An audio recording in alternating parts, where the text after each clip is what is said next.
of Fox Sports. We are sports. We are Sun. Tampa Bay's offense continues to click on all cylinders, leading the Rays to victory in 5 of their last 6 games. Tonight, Matt Andriese goes to the hill, looking to tame an explosive Astros attack.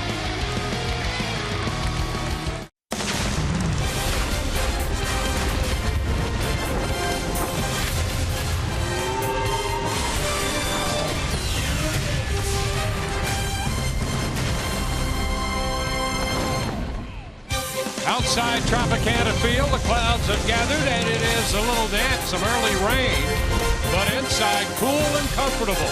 The Rays are back home. We're going to see Logan Forsythe back in the lineup as well.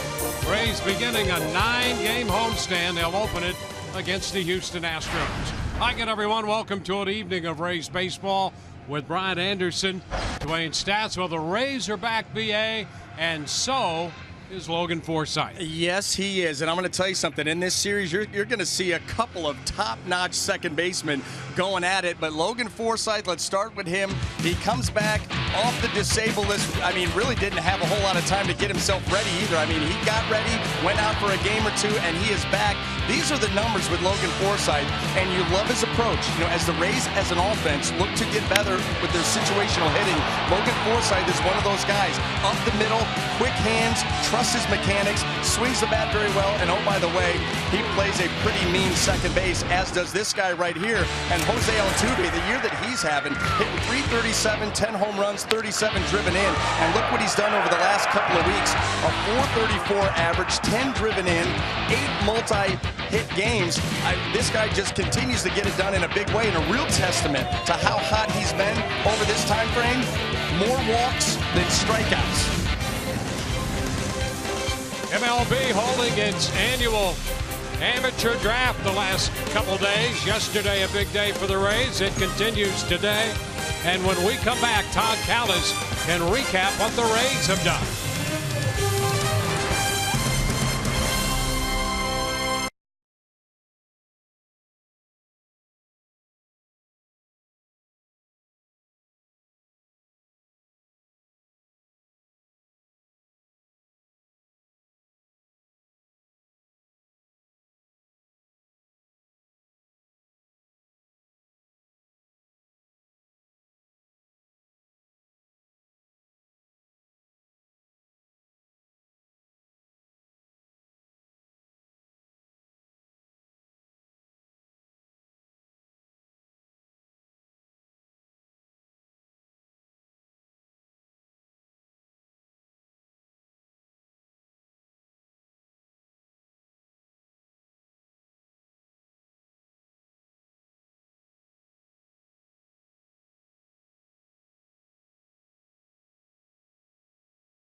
Haven't been in Tropicana Field very often, having played 24 of 32 away from home. Today was day 2 of the MLB draft. The Rays took all pitchers, 7 right-handed pitchers and a left-handed pitcher. One of those righty pitchers was a youngster named Zach Tragoton, who became the first player drafted after the Rays played their first game in team history in '98. But yesterday in the first round, the Rays took 3 lefty hitters.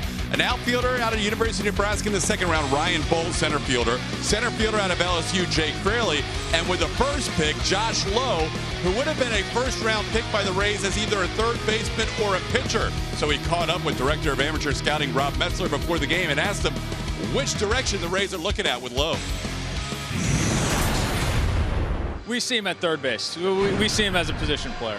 Whether it's, we're going to give him a chance to play third base to start his career, we're optimistic, but the athlete that he is, foot speed, size, physicality, we think he could end up, third base, outfield. We think either way he's going to be really good defensively. That's our greater coverage of baseball, brought to you by T-Mobile, and we are ready to cover a little baseball between the Rays and the Astros. Countdown to first pitch in 3 minutes and 40 seconds. Enjoy all the action next, right here on Fox Sports Sun.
Heads to the mound for the Rays after that long stretch on the road, including the most recent 10-game road trip. The Rays are back home. They'll play 20 of their next 27 games at home through the 7th of July, and it begins tonight with this game between the Rays and the Astros. Here's the lineup presented by your Southern Ford dealers. George Springer's going to lead off for Houston, the right fielder, followed by Marwin Gonzalez at short. And Jose Altuve hits third for the first time this year in the Houston lineup. Colby Rasmus is the cleanup man. Evan Gattis the DH. Luis Valbuena at third. Tyler White at first. Jason Castro will do the catching. And the center fielder is Jake Marisnik. He'll bat ninth. Well, taking the mound tonight for the Tampa Bay Rays, right-hander Matt Andriese, and he will look to stay perfect. As you see, making his 7th start of the season, a 4-0 record, an ERA of 2.52 in 39 and the third innings of work. Let's take a look at the defense and see how it's going to line up here tonight. Brought to you by Gold and Diamond Source. In that outfield left to right, we have Corey Dickerson, Desmond Jennings, and Steven Souza Jr. And across that infield third to first, Evan Longoria, Brad Miller, Logan Forsythe, and Steve Pearce with Hank Conger behind the plate. Houston will be in for 3. They'll be followed by Seattle and then San Francisco on this homestand. Rays come in with a mark of 27 and 31, and Houston 29 and 33. Springer in the batter's box. First pitch of this game is a strike call. Because he's calling the balls and strikes.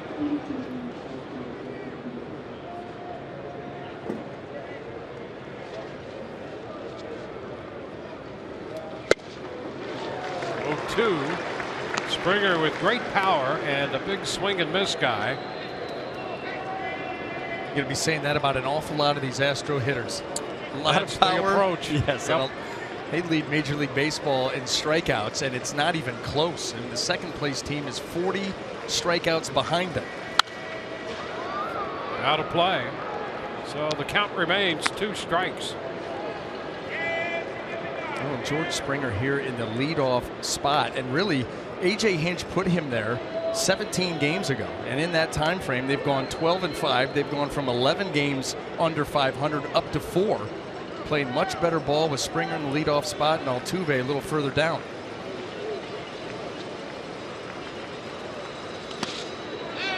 Into the dirt. It's a ball and 2 strikes. Well, here's an example of what you're talking about. The last 17 games, Springer with 5 home runs, hitting .333. So that's some solid run production right there from Springer out of the leadoff spot.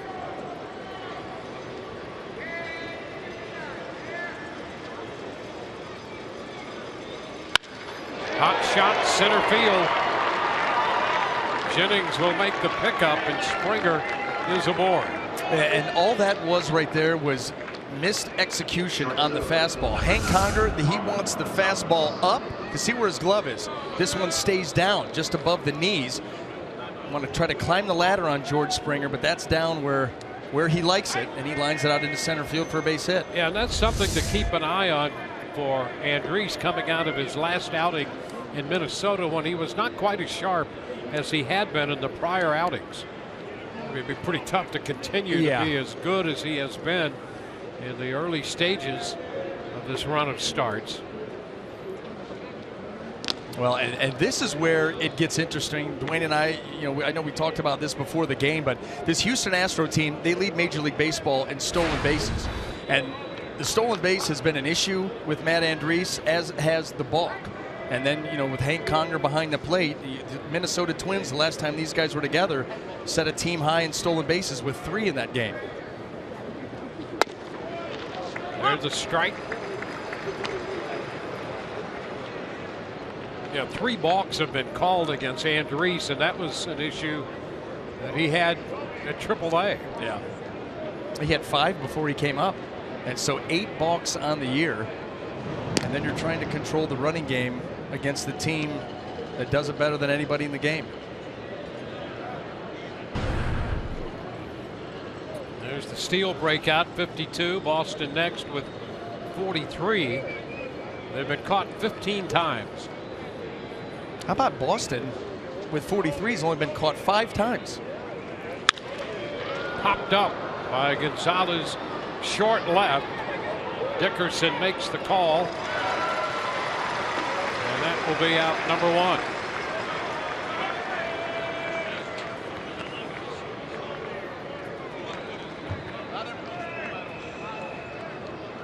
Second baseman, 27, Jose Altuve. Here is Jose Altuve.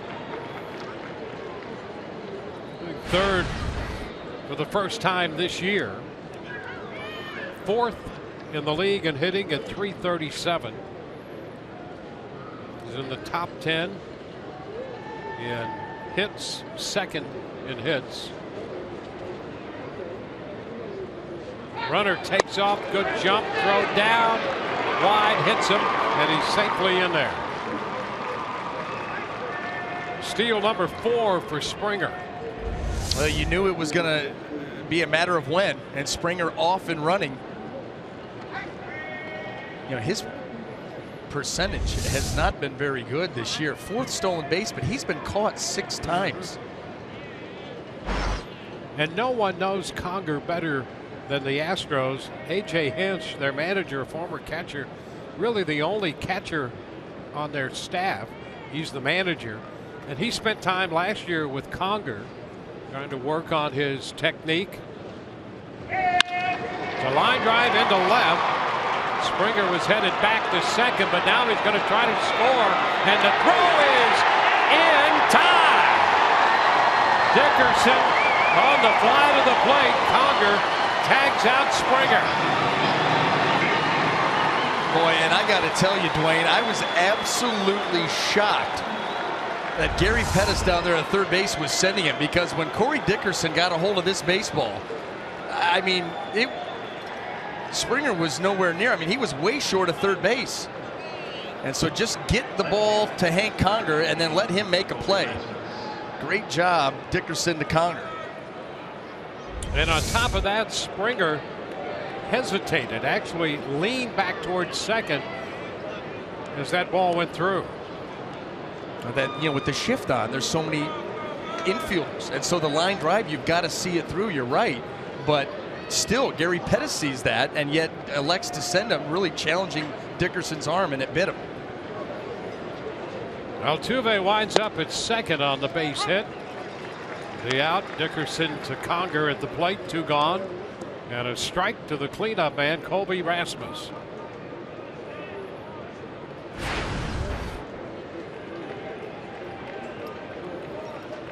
Rasmus hitting .221, but with men in scoring position, he's hitting .333. 1 ball, 1 strike.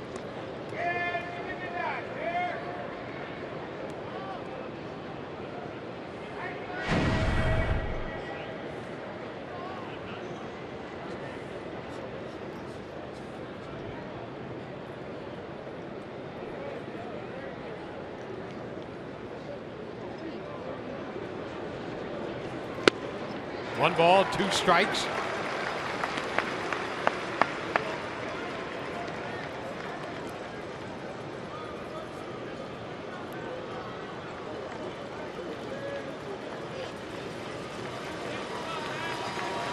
Altuve, the base runner. The Rays have the shift on for Rasmus.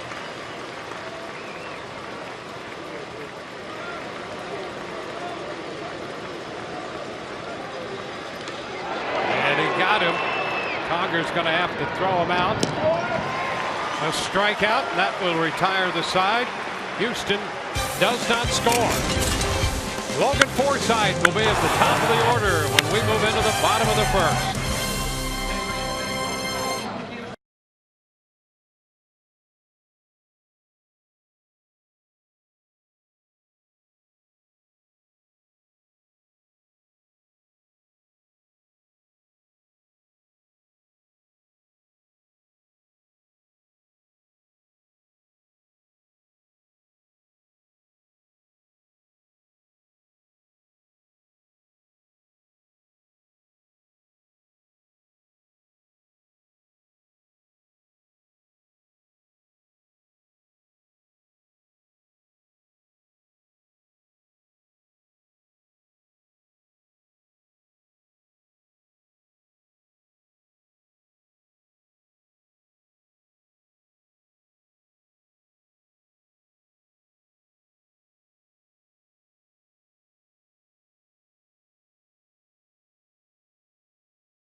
Giants, and Corey Dickerson throwing out an Astro at the plate.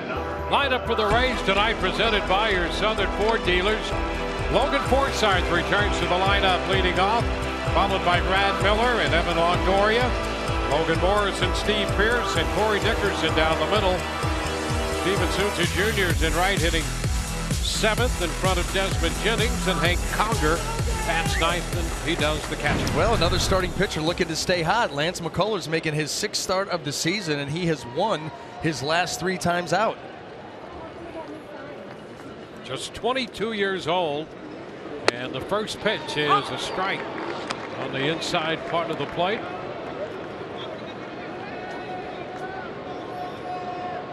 Forsythe just off the DL from that hairline fracture in the left scapula.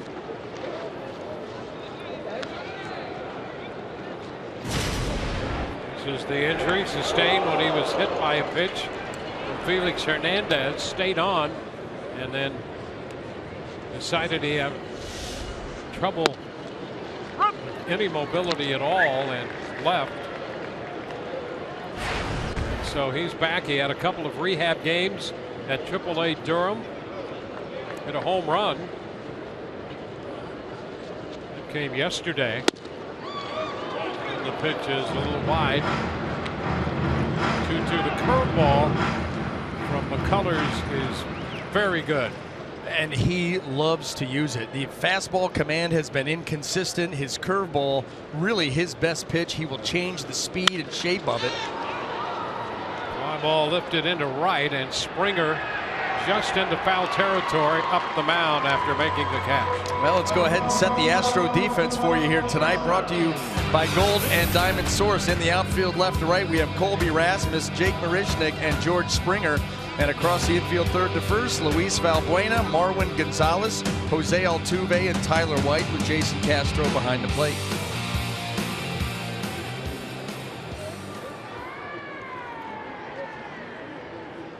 That'll be Brad Miller.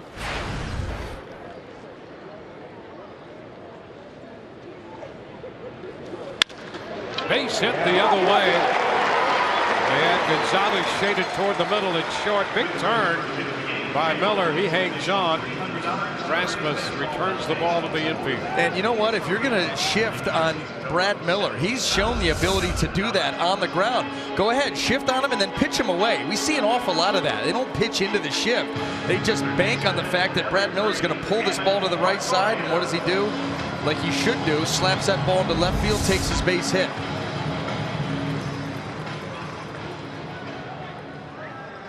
Well, here's Evan Longoria. An 11-game hitting streak.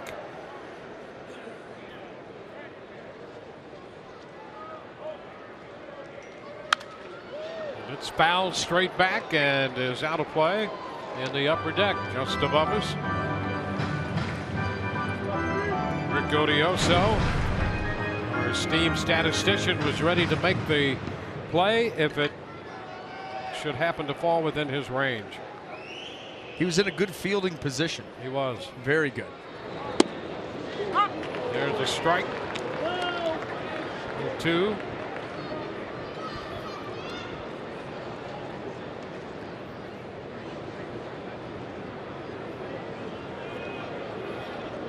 McCullers slowed early this year out of spring training with shoulder soreness. It's the ball and 2 strikes.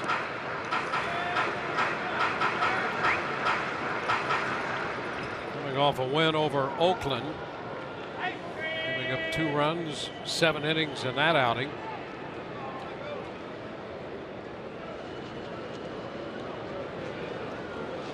Ground ball third. Altuve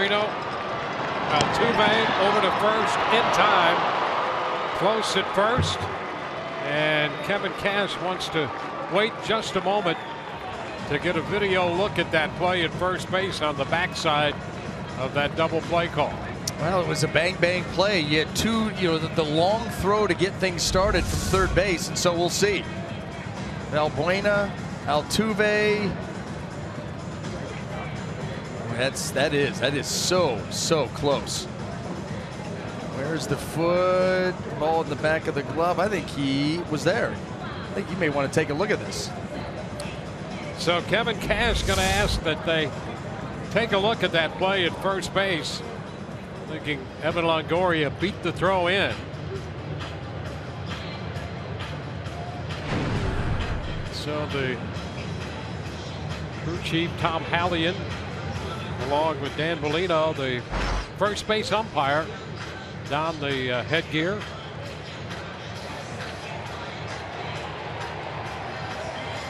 Take another look at that play. See what you think. Ball into the back of the glove is what we're looking for.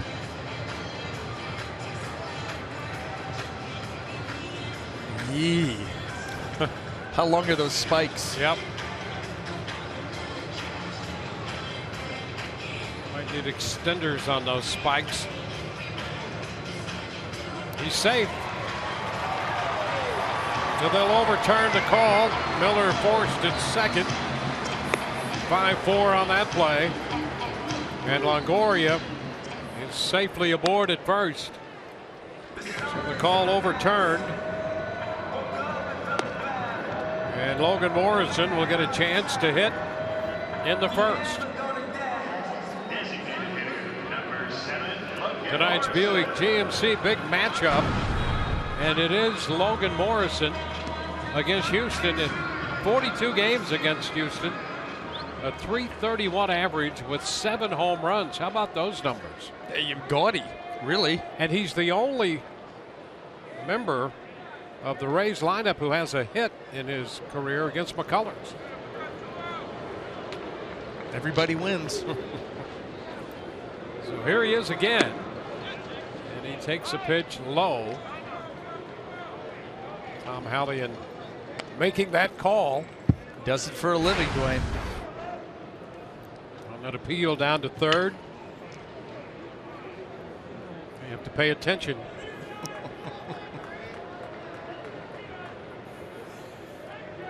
Runner on, and a 1-0 count to Morrison. I'm just sad that we're not going to see him behind the plate. That's right. Just a 3-game series, and he's starting this one at third. A 2-ball, no strike count.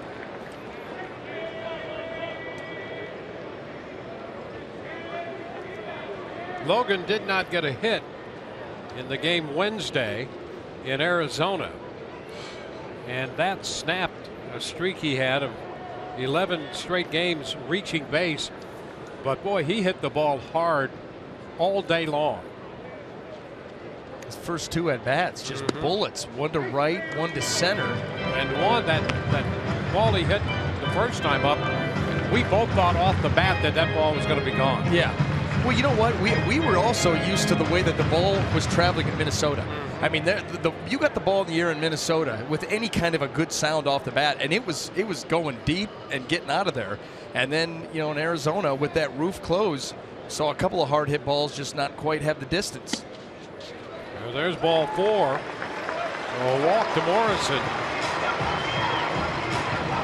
That's been an issue for Lance McCullers since coming back. 28 in the 3rd innings now since coming off the disabled list, and that's 20 walks.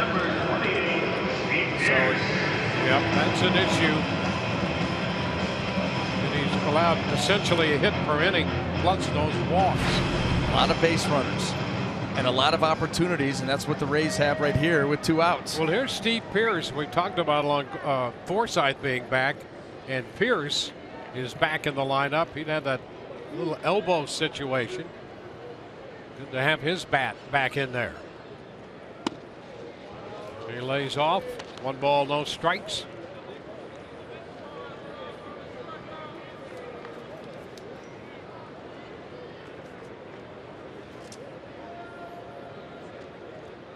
Here's hitting .321.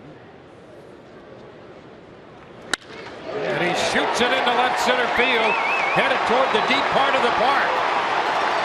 Longoria scores. Morrison heads to the plate. He will score. It's a double by Pearce, and the Rays lead 2-0. A hot shot line drive to the deep part of the ballpark. Well, and Steve Pearce is smart. Okay, Lance McCullers just walked Logan Morrison, and so after a curveball out of the zone, Steve Pearce ready for the fastball because you know he doesn't want to fall behind 2-0 with another breaking ball. And so the fastball is hittable. Steve Pearce drills it. Everybody running with 2 outs, and the Rays take a 2-run lead. And boy, what a difference it makes with Longoria's hustle out of the box on that potential double play ball. The Rays appeal it, it's overturned, and suddenly they put 2 runs on the board. And they get Corey Dickerson to the plate. He's already contributed, throwing out a runner at the plate. Here with a man in scoring position, and the Astros shift for him.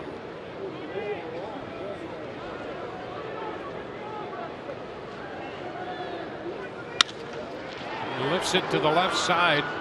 Comes Rasmus. He's got it. The Rays are out in the first, but they pick up 2 and lead 2-0.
Go to the second.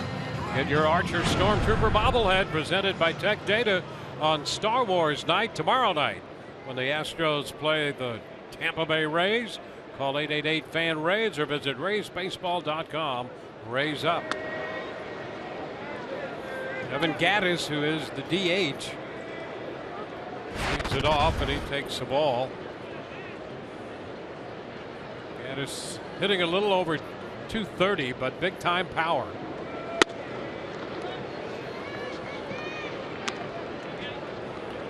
Two and nothing.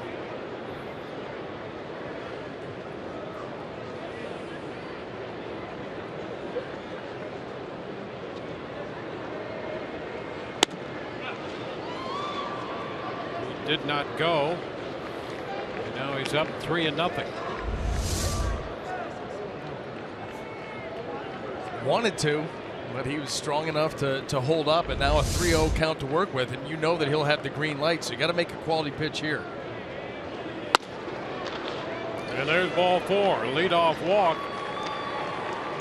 Well, there's something about that when you score and give up a leadoff walk to the opposition immediately following, you're always concerned. You just hate the leadoff walk. And you know, that's something that we don't see a lot from Matt Andriese. You know, he's a guy that keeps his pitch count in order. He's efficient inning to inning. He's in attack mode, works quickly. So uncharacteristic 4 pitches there for Matt Andriese. Yeah, he'd walked only 8 men in roughly 40 innings before giving up that walk. Luis Valbuena. He takes a strike. Boy, a lot of little cutters here tonight from Matt Andriese. He's got that ability to work in different pitches. His changeup, he can get that pitch to finish out really one of 3 different ways. A little fade straight down. He can get arm side fade. He'll cut it every now and then.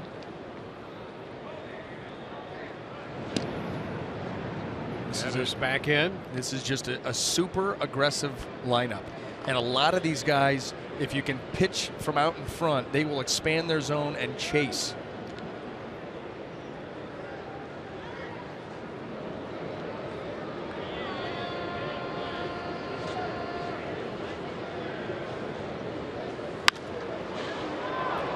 Here's the other thing too. When you're throwing over on Evan Gattis, then it's the fact that this team runs as much as they do is in your head.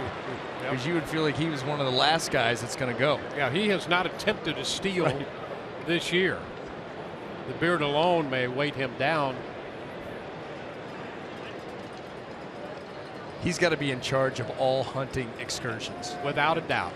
That's a great looking beard. The Hunter's Beard Deluxe.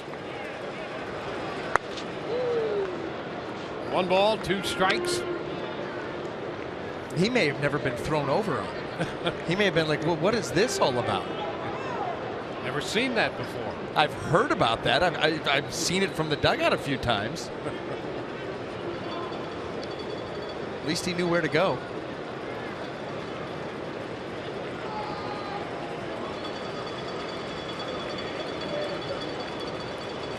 A 1-2 count on the Houston third baseman, and again. He wasn't even leading off. That was the best part. He had the Little League lead off, like right there. Let's see. Take a look at this. Oh, you know, he was off by 6-8 inches. Stay right on the bag. Ground ball to first. Pierce goes to second out there. Back to first. The Rays get the double play. Nicely done right there. Well, they keep him close to the bag and no chance to affect the potential double play. No, it tests the elbow right here, but watch how quickly Steve Pierce gets rid of it. Just comes down and flips it right out there. A perfect feed to Brad Miller, then get back to the bag and finish it off. Nicely done by the Rays first baseman. You know, that's one thing Andriese has been able to do. His ground ball rate's almost 52%. Yeah, that's right. Both of these guys do a great job tonight at, you know, of getting the ground ball, and you're right, he gets them when he needs them. Tyler White just wide.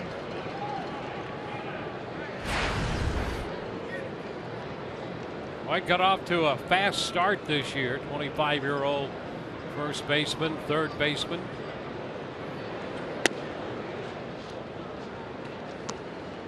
Two ball, no strike count. So the base is empty after the leadoff walk and the 3-6-3 double play.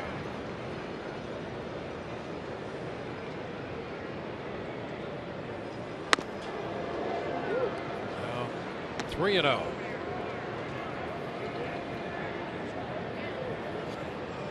The catcher, Jason Castro, on deck.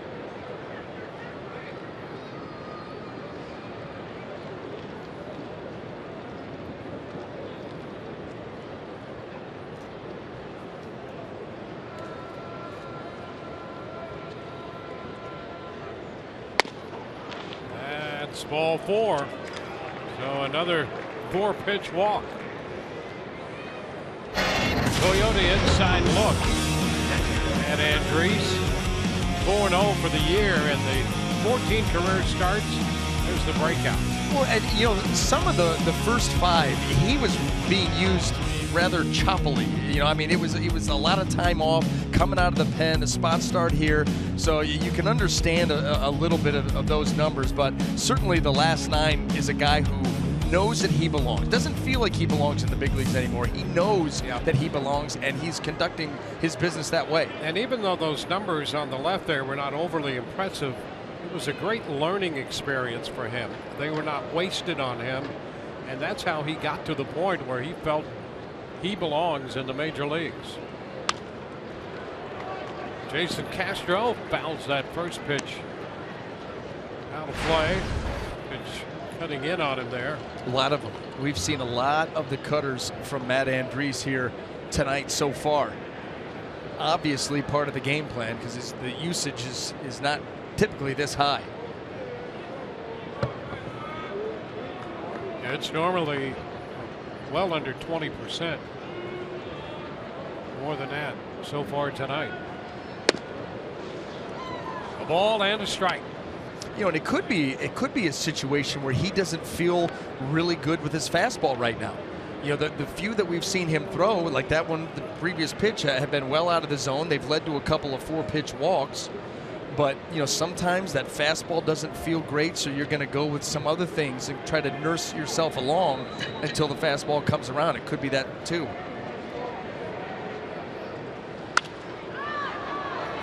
Castro fouls this one back. Castro got off to a slow start this year. He's been hitting better lately. And Houston really impressed with his catching. You know, they had Conger last year splitting time, getting a little time catching. They liked his framing ability. And Castro's, in the past, they'd always questioned it. They say this year, his pitch framing is among the best.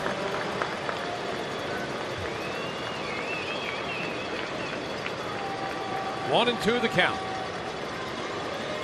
Runner goes, pitch is high, throw down is not in time. And everything there took a little bit too long all around. They had a chance there. The jump wasn't as good. Tyler White doesn't run as well as some of the other guys in this lineup. Short lead and yeah, like almost a stumble coming out of the gate. So this was one you thought the Rays had a chance, and still he's able to sneak in there. Yeah, that's his first stolen base attempt this year. In fact, last year in the minor leagues, he made 2 attempts and was 1-1. Well, maybe they were on to throwing over against Evan Gattis. Maybe everybody's going to try and run. And Castro out on strikes. No runs, a man left. We go to the bottom of the second. 2-0 Rays.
Making his second career start here at Tropicana Field. The 22-year-old frustrated with his first outing against the Rays, hoping to do better. As you can see what he did as a Jesuit Tiger, guys. Look at that ERA, sub 0.2 while he was a Jesuit in the senior season, and a 13-0 record. You guys talked about Josh Colmenter and his tomahawk throwing and how that affected his delivery. Well, he delivers with his own axe in the offseason, does Lance McCullers. That's part of his workout regime, as he chops wood with an axe. He said it helps his core, helps his forearm strength and his grip. Guys, back to you. Yeah, that's understandable. And it certainly shows. He's had great success and a great promise for this Houston club 2-0 on Susan. He has had some difficulty in the first couple innings of games. If he gets past the first 3, he doesn't give up much. No, 10 of his 13 runs, now 12 of his 15 runs given up this year have come in the first 2 innings. Yeah, we'll take a little closer look at those numbers. Look at that, a 7.20 ERA in the first 3, and afterwards 0.71. So get him early.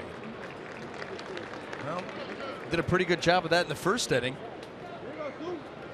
That inning was almost over and went to replay to get another crack at it, and then a walk and a double, and there you go, 2 runs. That's a strike. Count is full. Susie Jr. thought he'd drawn the walk right there.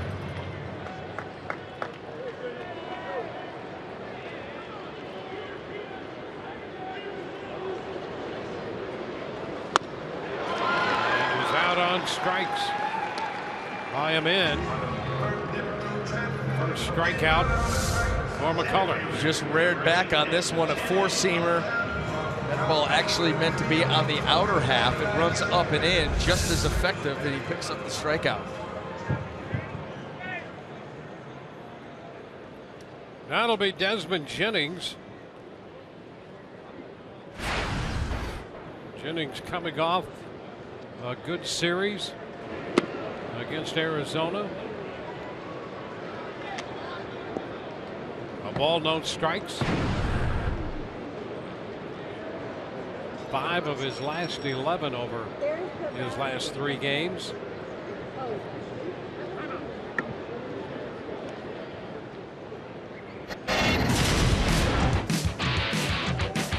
His home run Wednesday. That was a blast. I mean, 3/4 of the way up the foul pole, deep into left field. Had one on Monday in that series. Really had a great series all around, defensively too. He made a great catch in the game Tuesday on that leadoff drive to center by Gene Segura. Now it's 3-0.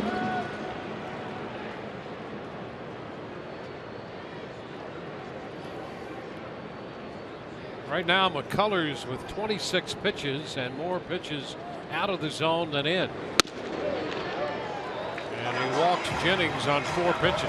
And they're the fastball command, finding it elusive once again. You know, they said that with that sore shoulder that you were talking about, Dwayne, that when he was coming back from that injury, that he tried to shorten his arm swing out of the glove, you know, as the hands separate, to try to shorten that swing to take a little bit of stress off of the shoulder. And in doing that, has completely lost the feel for the fastball.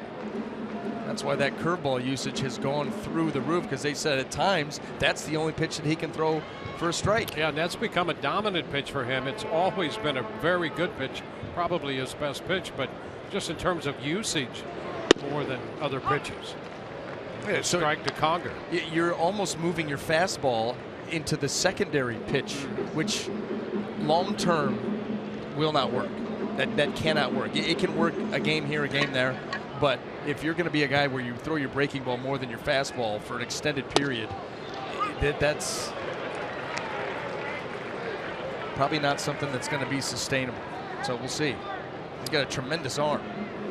Ahead of Hank Conger, 2 strikes.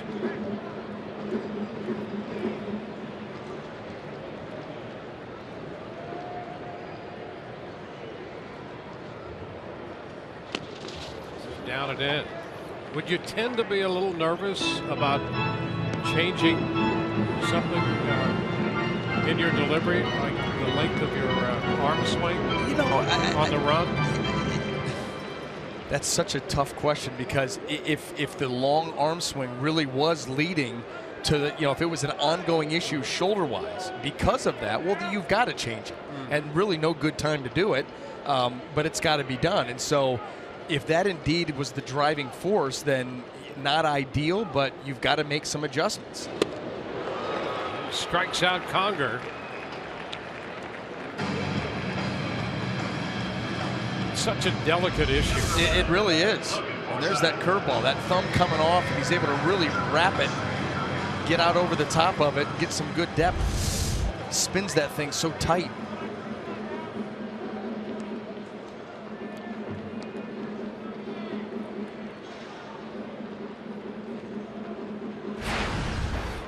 Well, 2 outs with Jennings at first. Here's Logan Forsythe again. Started the game hitting .308. And that's a fastball for a strike. Look at that, mid-90s and pretty easy. You think about a Lance McCullers with fastball command. Yeah. In and out, up and down. And then that curveball. Right. And then, yeah, and then just sprinkling a few of those changeups. Boy, oh boy. You can see why anyone would be excited about having him on your team with that potential. Yeah. Well, I mean, young. I mean, still just 22 years old.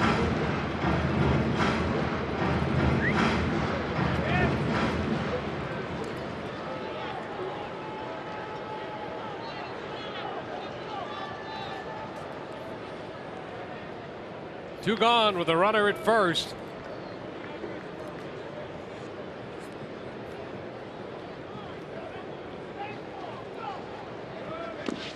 It's been popping away, no chance to advance by Jennings. So it's a ball, 2 strikes now.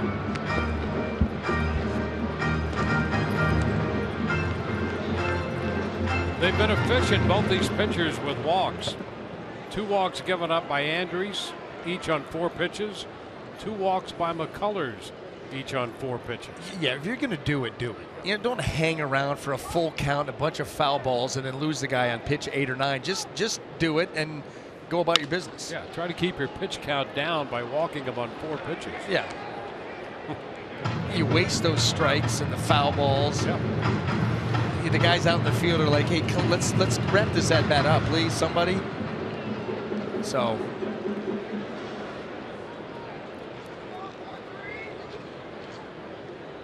It's Brad Miller on deck. He singled his first time. Logan Forsythe behind in the count.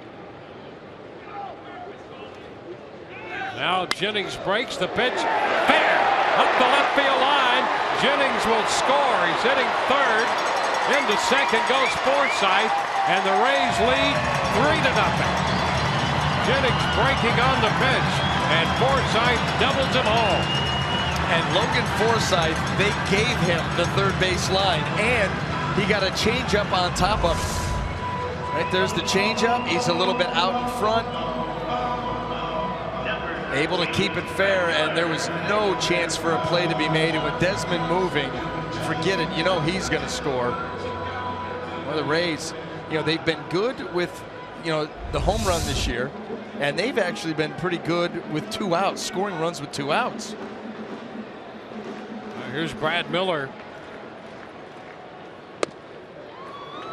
Swing and a miss. I think that's an important point to make too. You know, the Rays coming in were 16-16 on the road, 11-15 here. They've added power. It's pretty obvious to this lineup. They're in a ballpark that really favors the pitcher.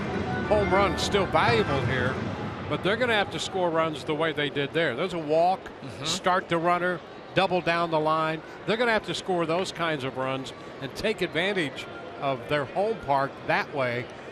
That's an addition that they need a considerable amount of in the offense at home. You know, without really taking away from your approach, the more ways that you can find to score runs, the better off you're going to be. You know, turn the guys loose for 2 strikes, and some of them turn them loose the whole time. But there's other guys in the lineup. You want to see stuff like that with 2 outs. Liner right off the mitt of White into right. That's going to score Forsythe, and the Rays make it 4-0. Miller, who hits the ball about as hard as anybody in the lineup, hit it on a line and off White's mitt. The Rays continue to bear down in these at-bats, and Tyler White making a game effort to try to get to it. High backhand just off the glove. Lance McCullers furious. You think about all 4 runs so far given up with 2 outs. A pitch away from being out of an inning. and the Rays continue to tack on. Here's Evan Longoria. He lays off the pitch, down and away, an opening curveball. That curveball is a hard curveball too. That one came in at 87. Probably averages around 84, 85 with that pitch. That's the angry curveball. You've got a pitcher out there right now that is steaming, and you know he's young, pitching at home, and the realization that we've been talking about, all of these runs with 2 outs. That's a killer. Longoria up in the count, 2 balls, no strikes.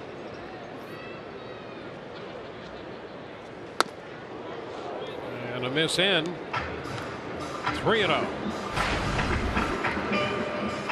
It's been a good run for Longoria.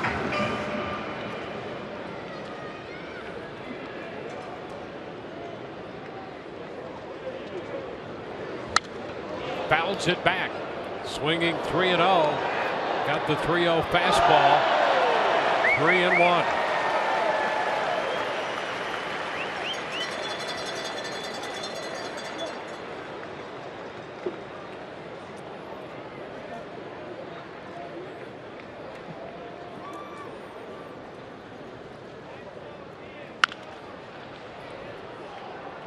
Through the coaching box at third, down toward the bullpen. Nice pickup there. Good glove work. The count is full.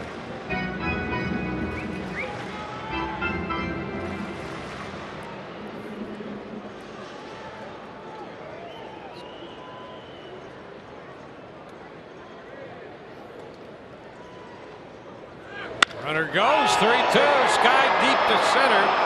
Heuristic back just to the track and makes the catch, retiring the Rays and Longoria. 2 more runs through 2, 4-0 Tampa Bay.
Field advantage. Well, let's see how the Rays have done. Longest active versus any opponent. The 5 against Houston. Rays home winning streaks. So they're hoping to add on to that tonight, the beginning of this series. Heuristic takes the first pitch. Fastball for a strike. Well, they're off to a great start. You come right off that road trip and a day off and come out. First 2 innings, put up 4 runs. There's another pitch down around the knees for a called strike. 0-2. Kevin Cash encouraged by the way the team finished the road trip. A tough start and a good finish. Swing and a miss for Richdick late on that one. Saw the good fastball there from Matt Andriese and really attacking the zone in that at bat, and he drives this at 93 miles an hour up and away and right over that swing.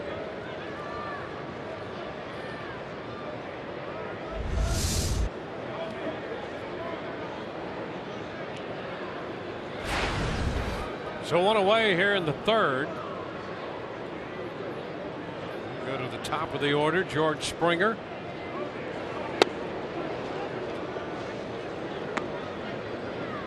Springer opened the game with a base hit. Stole second and was thrown out at the plate trying to score on the base hit by Jose Altuve. 1-1.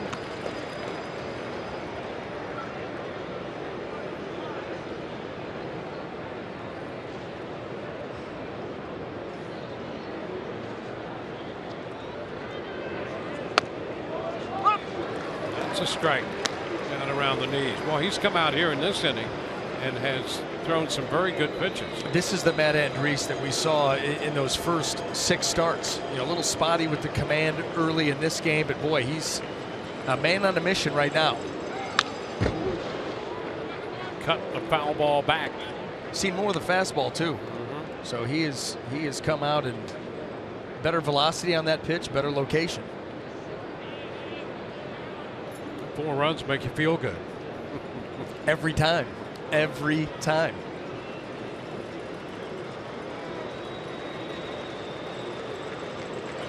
And he strikes him out. Well, that pitch cutting away from him, down and away. Back-to-back strikeouts to start the inning. And this is where you start to guess with Matt Andriese, and this is the cutter again. You know, that had more of a slider break to it. So maybe, you know, you cut it when you leave it up a little bit, keep it on the same plane, get on top of it a little more, get some depth. But we've seen his changeup look like that too, and that's why you got to hesitate with Matt Andriese, because he'll fool you. It's difficult. You know, it's not an exact science identifying pitches anyway, but it's difficult with him. The velocity can somewhat be the same. Sometimes the break looks about the same. So Gonzalez shortened on the bat, taking the pitch for a ball.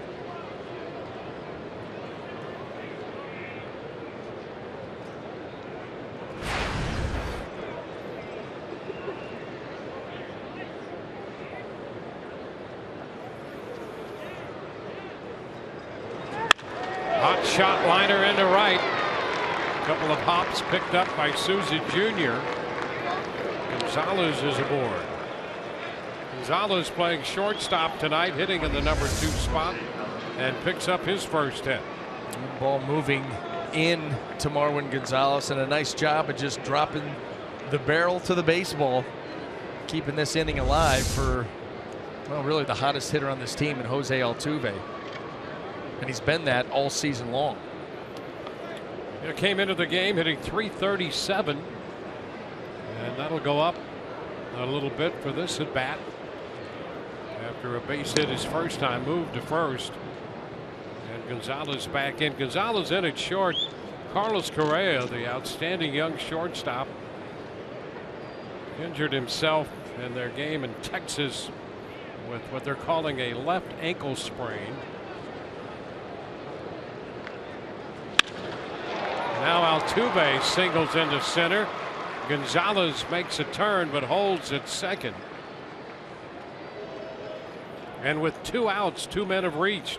I'll tell you, the pitch recognition of Jose Altuve, and he's got a quick bat. I'll tell you, he's just been so productive now, 2 for 2 in this game. Boy, another one. We've just seen one after the other of that pitch. Good plate coverage. Altuve 2 for 2. Some 85 hits on the year. Here's Colby Rasmus.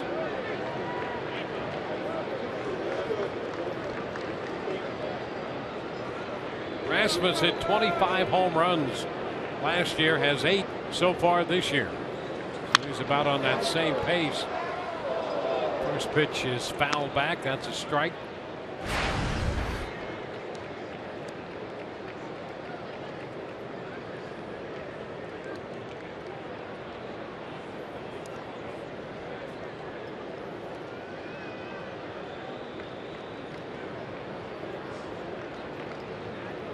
Strikeouts to start the inning. 2 singles have followed.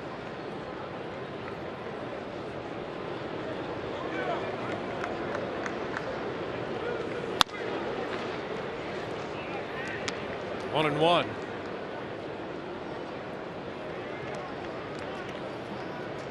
Rasmus last year actually hit for a higher average against left-handed pitching.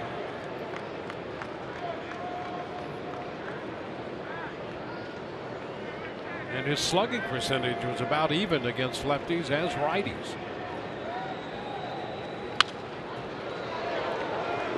It's 1-2 now. 238 overall with the 25 home runs he put up.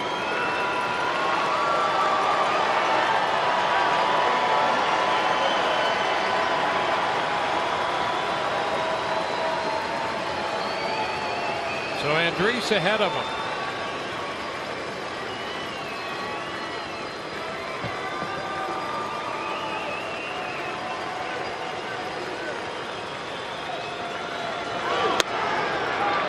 And it's 2-2.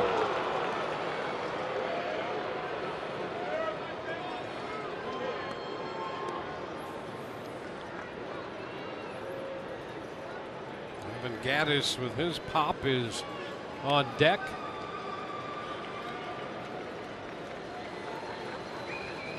Another lead off the 4th facing Gattis.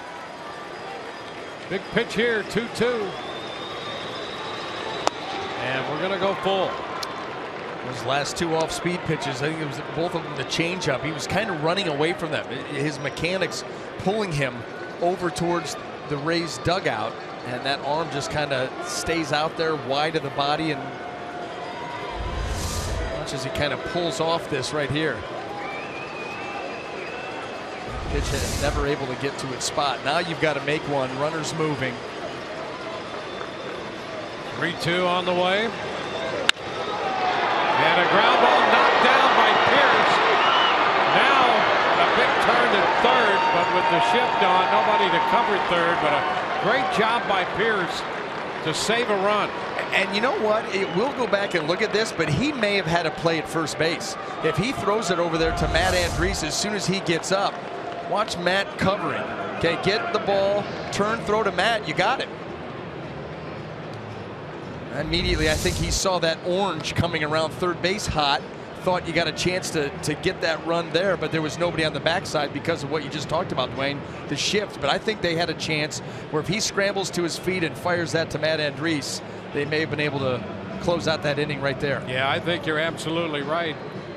You know, the heat of the action and the play, you know, hard to look there first for the very reason that you pointed out. Yeah.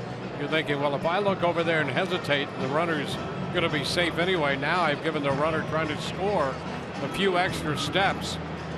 But you're right, they could have had him over there. Yeah, let's see what Matt Andriese, what he's thinking. He's thinking the same thing. I'm right here. And maybe there was the realization. Well, to the point you made initially, he doesn't knock that ball down. It's a moot point, and you've got runners on first and third, and the run's in. Yep. And here we are. An inning that started with him making just outstanding pitches, and suddenly the bases are loaded for the power hitting DH. Evan Gattis takes the first pitch for a strike. So he needs to make some pitches here.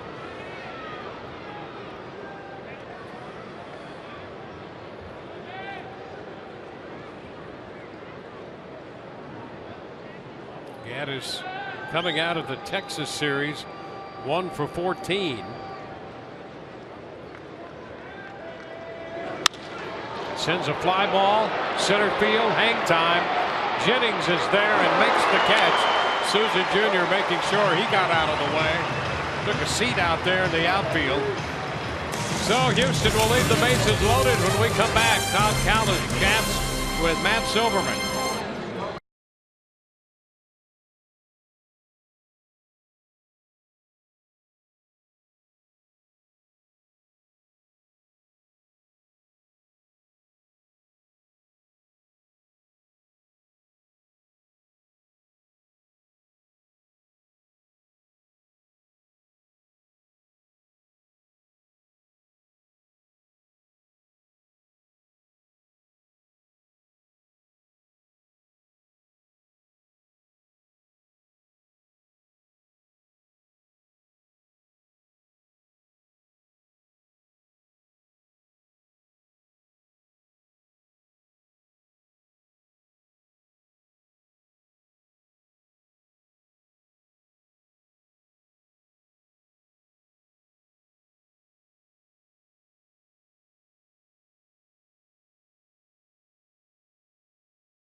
Nothing in favor of the Rays as we head to the bottom half of the third inning with Logan Morrison leading things off against Lance McCullers, joined by the president of baseball operations, Matt Silverman. Matt, you have been busy along with a lot of people in your front office with the draft the last couple of days. Tell us about how day 2 went.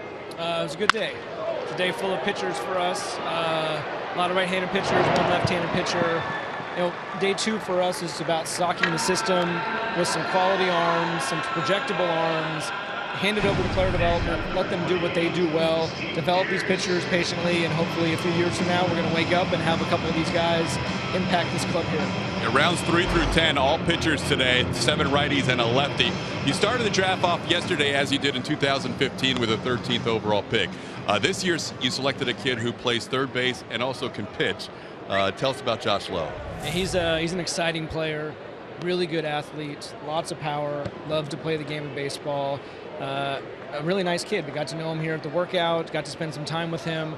I think he's going to fit in well with our culture. He's going to be a good teammate, and he's got all the tools, and that's what you're looking for. You're looking for guys with tools to put in your system, let them develop, let them learn professional baseball, and give these guys a chance to prove what they have and that they can be a major league player. He showed some great power here, taking batting practice at the Trop, hitting some balls over the wall. But a mature high school kid, we're hoping to sign him soon and get him out into our system. After the ground out off the bat of Logan Morrison, Steve Pearce hits one to deep center, and that one hops against the fence. Pearce will stroll into second base with a 1-out double for the Rays here in the third inning. So you've got, if there were 2 Josh Lowes, if there was a Josh Lowe third baseman and a Josh Lowe pitcher, did you view both those athletes equally almost? Was it tough to decide what direction you want him to go? No, he's a position player for us. He's a hitter. The fact that could have been drafted as a pitcher is a nice little bonus. I'll tell you, he's got a cannon for an arm. So you'd see that on the mound, but we're going to see it at third base. We're going to see it in the outfield. But we want to be a position player, not a two-way guy. Maybe that's something for the future, 10, 20 years from now in baseball. But right now, he's going to be a one-way guy. He's going to be a position player, and hopefully a really good one for us. You never want to have an emergency arm on your team, but if this guy throws the way he can, maybe you could use him there. You draft a couple of college center fielders after that in the second round. Ryan Bolt out of Nebraska, and then Jake Fraley out of LSU. What can you tell us about? And you stayed with left-handed hitters. What can you tell us about them? Yeah, no, left-handed hitters. If you get some of those guys in your system, hopefully they're going to pop. Both very good athletes, both very good center fielders, have a lot of tools, speed, base running, defense, good contact skills, hopefully develop a little bit of power. The kind of guys we think can grow in professional baseball. They've already demonstrated that they can play well at a high level in college, and now they're ready for the next challenge. Again, we expect those guys to sign, to come in and get out into one of our leagues and start playing in our system. Matt Silverman on the 2016 draft pick so far, 11 through 40 rounds tomorrow. Matt, one question about the current team as Corey Dickerson bats. He wrapped up that road trip with a big game and helped you guys win 5 of your last 6. As you had lost 11 to 13 there prior to that recent run, was that a critical juncture? Even though it's kind of early in the season, did you feel that was a critical spot for your team? Yeah, for us, just trying to get back to 500 is a big step. And we started to dig ourselves a hole, built some momentum on the second half of that trip. We had some tough injuries, with Forsythe going down, with Kiermaier going down, Boxberger having the setback. Those are tough. Now we're starting to turn the corner health-wise. Getting Logan back tonight is a big boost, and getting a couple of these hitters on track has been great. But looking forward to a big homestand here, hopefully getting to that 500 mark, passing it, and then seeing what else is ahead in the future. Busy time for you and the rest of the guys. Thank you very much, Matt. Appreciate it. Appreciate it. Next time. All right, guys, back to you. All right, Todd, thank you. And he's right. Getting to 500 is a key mark. You really can't think about making a move until you get to the break-even point and then start to build from there. And you've got this, extended homestand to do just that. Steven Souza Jr. He misses the breaking pitch, strike one. Pierce at second. He had a one-out double, then the strikeout of Dickerson. And now Souza Jr. up there. Rays with 2 in the first, 2 more in the second inning. 1-1 off the plate. Well, can the Rays do it again? First 2 innings, 2 outs, able to score 2 runs in each. Another chance to do it here with Souza Jr. at the plate and further frustrate this Astro team and Lance McCullers in particular. 2 balls and a strike. Missing with a fastball.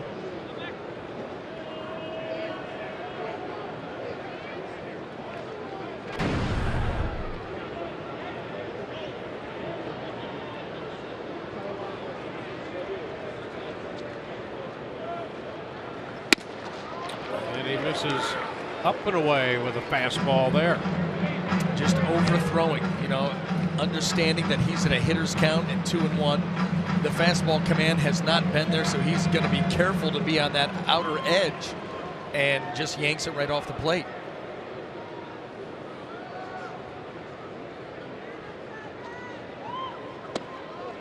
And there's a strike. There's 3-1. He comes breaking ball and just gets the strike. That's the thing.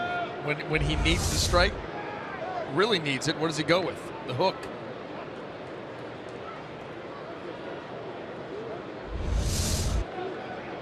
So, again, a full count on Souza Jr.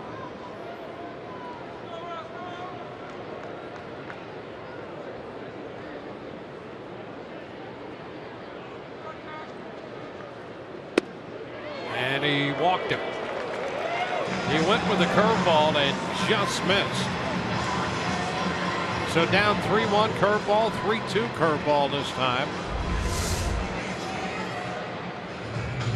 Trying to take it right to the outside corner, and it just slides ever so slightly off that plate. Brent Strom, the pitching coach, to the mound. The Rays with a couple runners aboard and 2 outs. We'll have Desmond Jennings coming to the plate. Facing Lance McCullers out of Tampa Jesuit, making his 2nd career start here at the Trop, where he saw him last July, and he lost that game 4-3.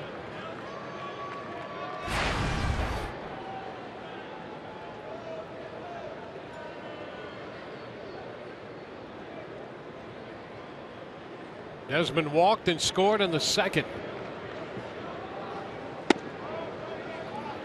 Pitch is a little off.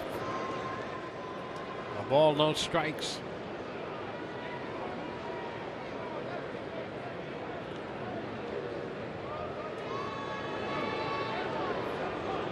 Four runs, 5 hits for the Rays.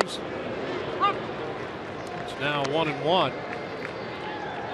Just with an opening fastball, got the call with a curveball there.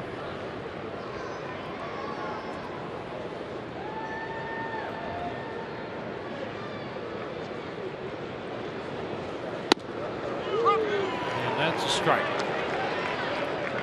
That was the curveball that he was looking for to Souza Jr. Trying to take that one right to the outer edge, and he does it to get into the 1-2 count.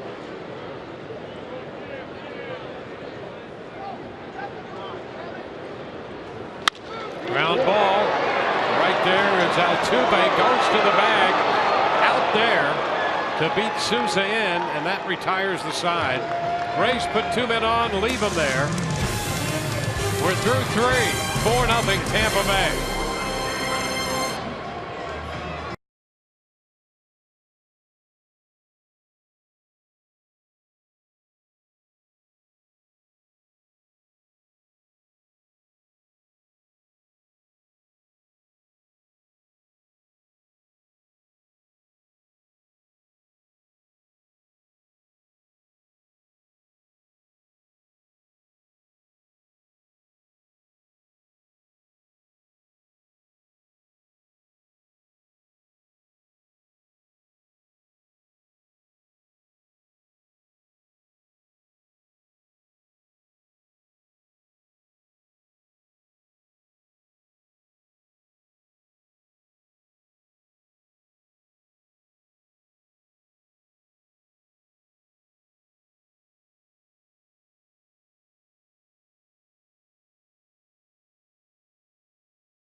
The game tonight after 3, the Rays are up 4-0. $2 dog nights presented by KM Franks.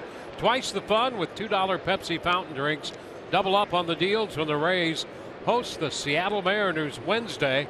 Call 888-FAN-RAYS or visit RaysBaseball.com/specials. Back to the mound goes Matt Andriese. His first pitch to Luis Valbuena, and that's a ball.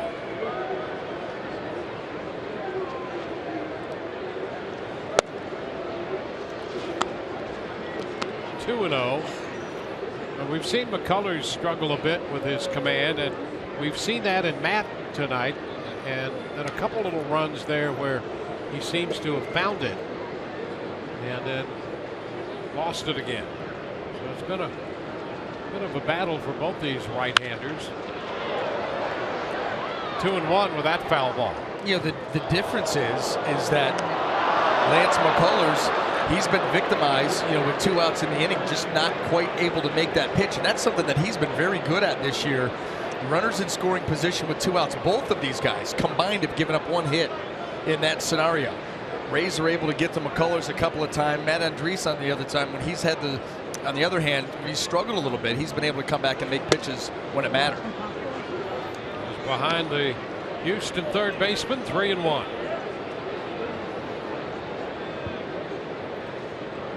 White on deck, and then the catcher Jason Castro do third, and an opening walk.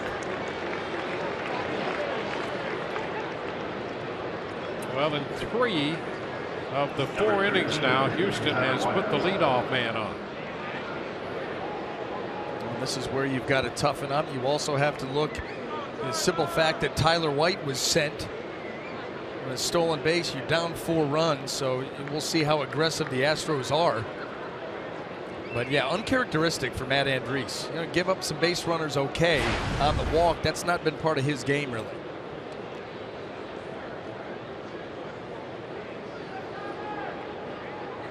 There's Tyler White.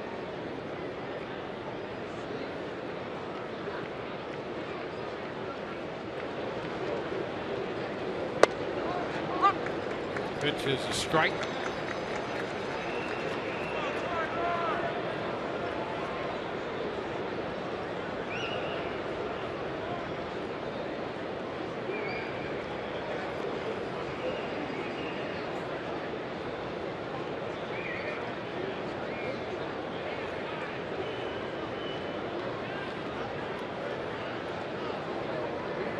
Springer single to open the first. Gaddis walked to open the second.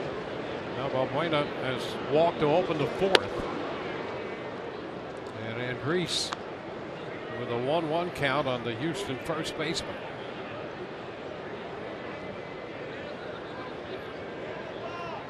White out of Western Carolina University.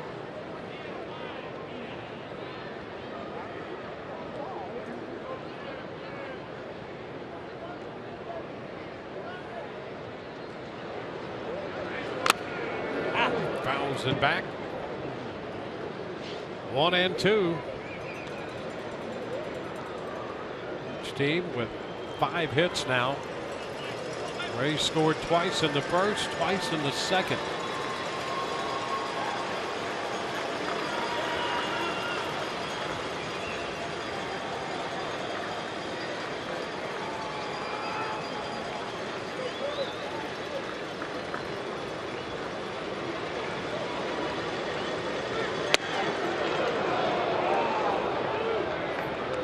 That one in a bit and up.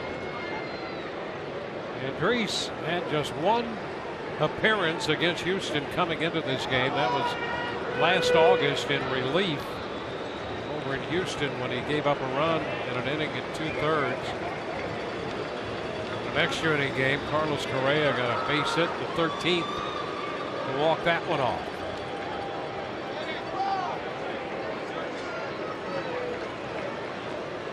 Now 2-2 to White. I like something down and away from White, moving away from him, especially after that fastball that stood him up in the 1-2 count. Came in on him. He fights it off to foul it. Truly. Truly.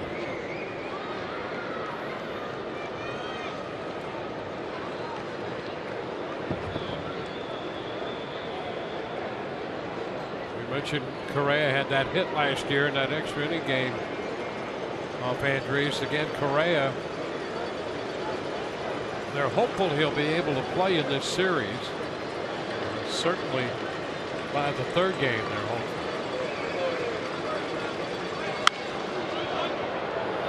Foul out of play. The injury yesterday in their game against Texas hit the bag and turned that ankle. Thing rolled over rather abruptly. No, that didn't feel good.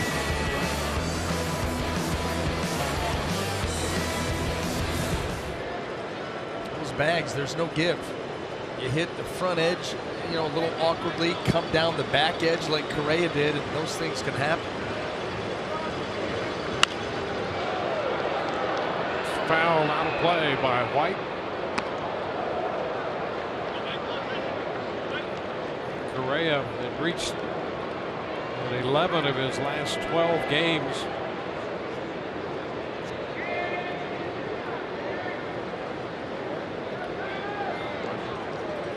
He's hitting .256. A good homestand before they hit the road.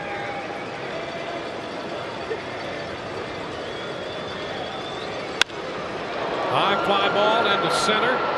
A lot of room for Jennings, who's waiting for this one. That'll be the first out. So they retire White on the fly ball right back into center.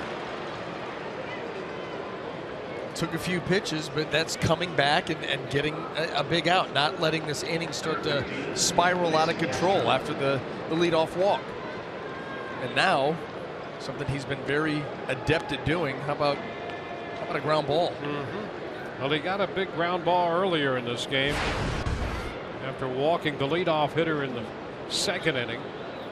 Rays turned to 3-6-3 double play, and here's Jason Castro, the catcher.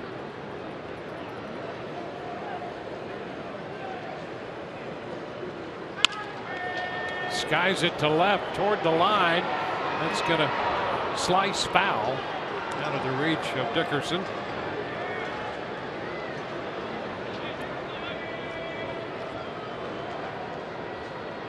Castro can be patient up there, and he tends to put the ball into the air, but Andres has done a good job coaxing the ground ball this year.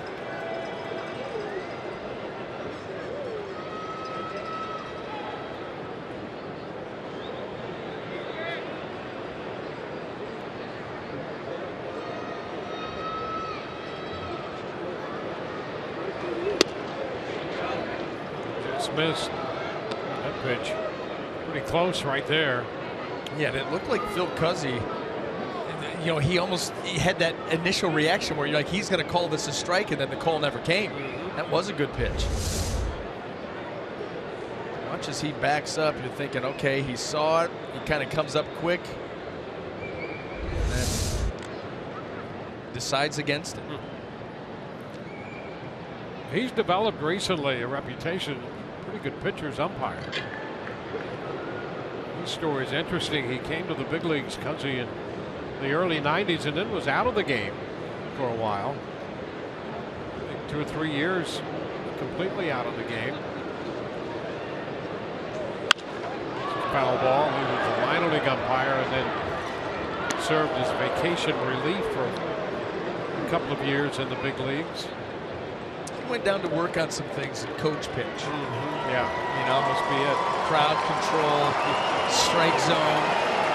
You know, I think one of the things during the strike back in the 90s, some of those jobs dried up, and so he was dropped from that vacation relief, and he started doing other things. And 2 or 3 years later, got back into umpiring and was willing to go to the minor leagues and work his way back, and that's what he did. And he's developed into, I think, what most hitters and pitchers think is one of the more reliable umpires in terms of being pretty consistent back of the plate. You wonder how many guys have taken a career path. It seems to be, you know, with umpiring, that if you're out, you're out. Like you're not getting back in. So really interesting story, in fact, that he was able to do that and even go down to, like you said, the minor leagues.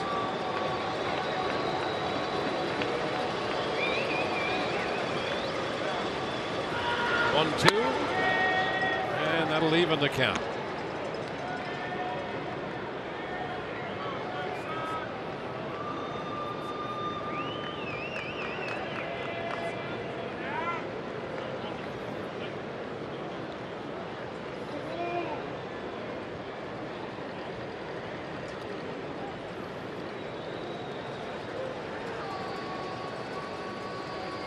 A 2-2 count. And we're going to go full here. The pitch blocked by Conger. So some deep counts in this game for Matt Andres and McCullers for that matter. Man, something we don't often see from Matt Andres. You know, he was a guy coming in, you know, through 6 starts, and you get into a pretty decent sample size. A little over 14 and a half pitches per inning. He was a guy that attacks the zone, tries to make quick work of you and moves on, but it's not been that easy here tonight.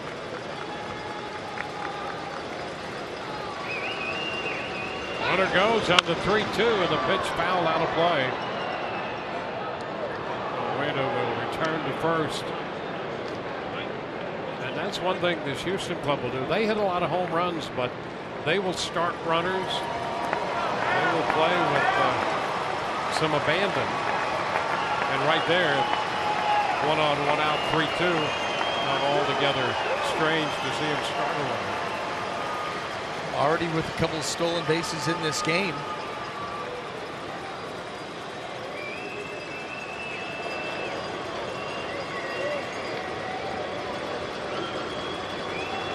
The second time the runner goes on 3-2 and a foul ball again. It's a battle between Andres and Castro. 3-2.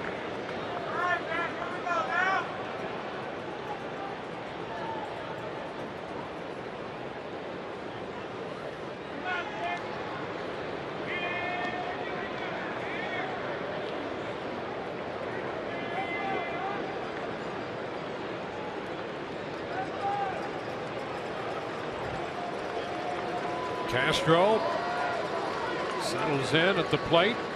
Andres, another 3-2 pitch. And the pitch is a ball inside.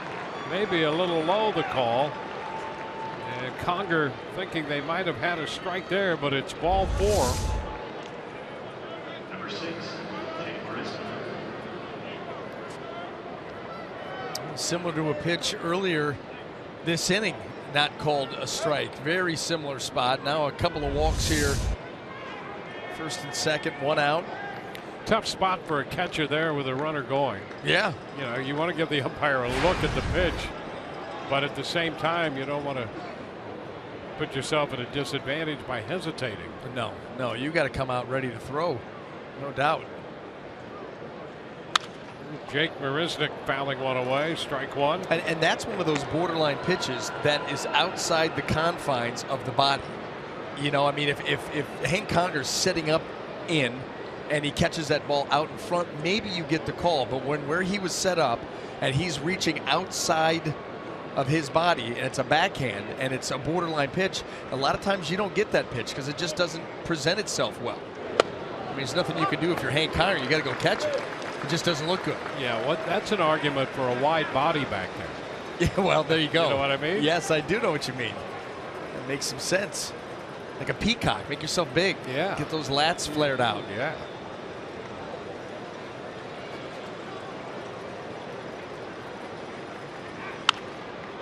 And a foul ball out of play.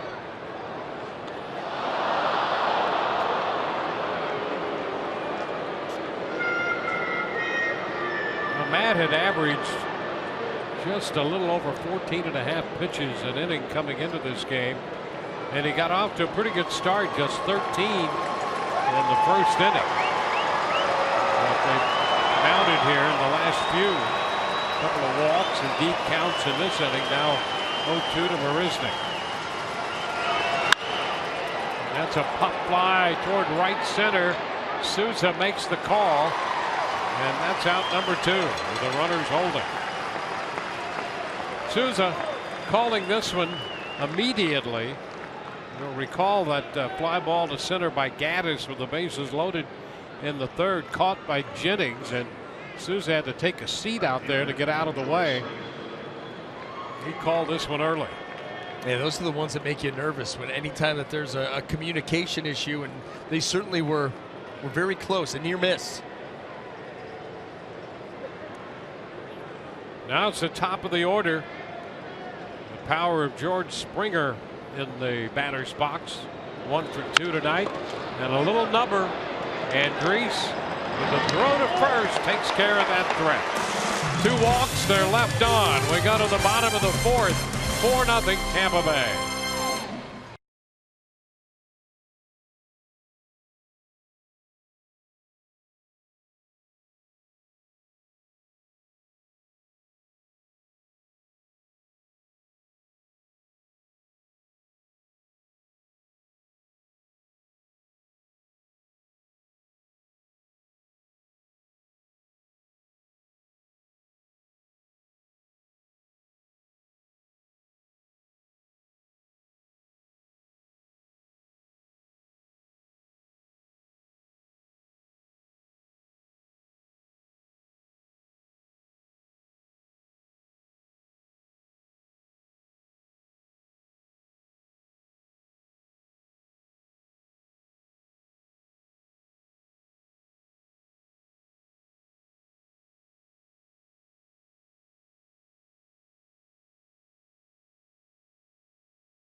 On this day in 2013, Ben Zobrist ties a franchise record with 5 hits in a 14-inning game against Boston, lasting 5 hours and 24 minutes, the second longest game in club history.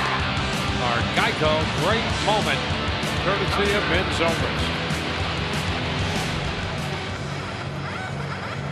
On to the bottom of the 4th. 4-0 Rays. And Hank Conger, who spent last year in a Houston uniform, leads off against Lance McCullers, then Logan Forsythe and Brad Miller.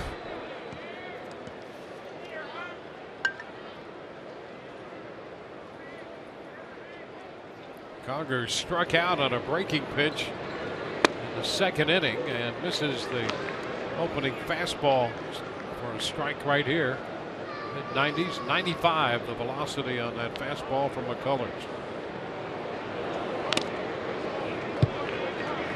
Quickly ahead, 0-2.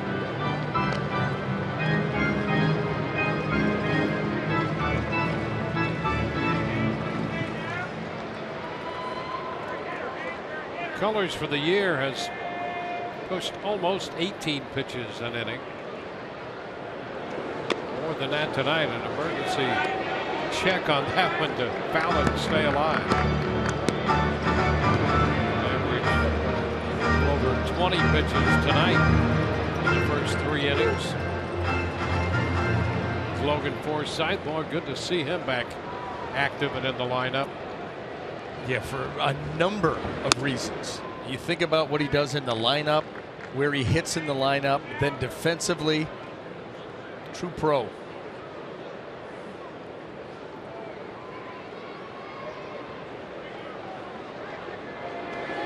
Conger shoots it into left center. In there for a base hit, backhanded by Marisnik. Conger's going to dig for 2, and the throw's high. Conger gets in there, sliding to the shortstop side of the bag and keeps his hand on second base. That ball deep out into left center field, a breaking ball. It stays away, and Hank Conger right on it, head down, good length in the swing. And it's a good thing right out there to the warning track. Marisnik all the way in, and you see Altuve going for the hand. Can he keep it on there? Yes, he can.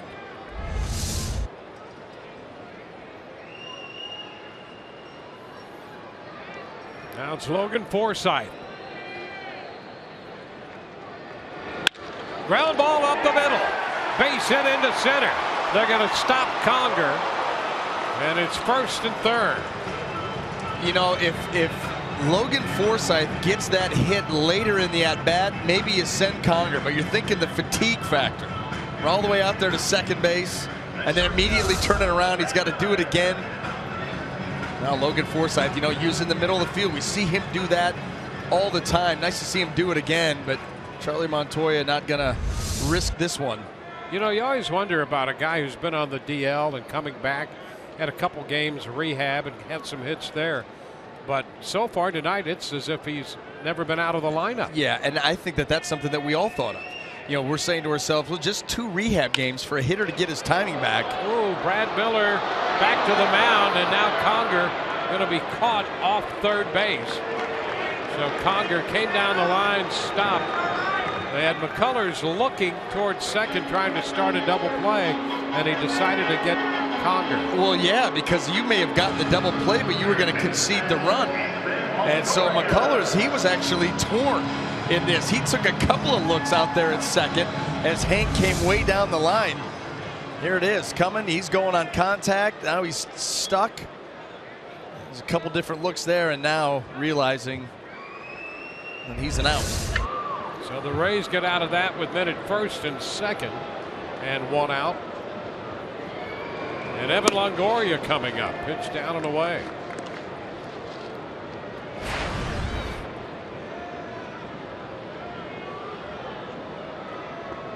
So it turns out to be a fielder's choice, 1 unassisted with Conger out.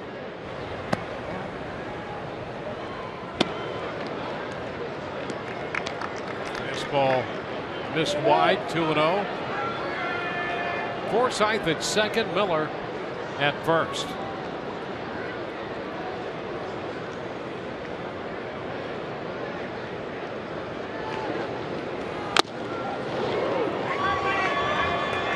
took a shot with that pitch in. It's up a little bit. 2-1.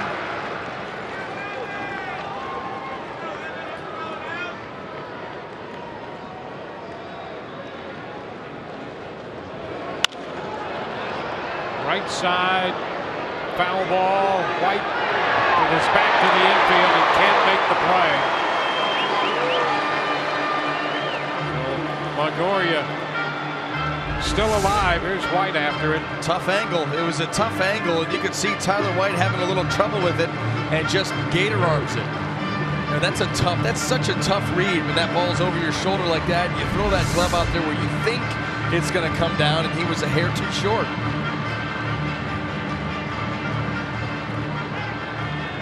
So Evan gets another shot.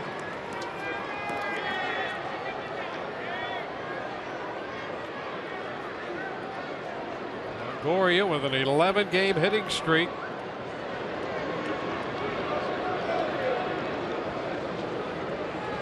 And a high shot deep to left down the line. Wow, what a shot. And that baby is gone. Home run.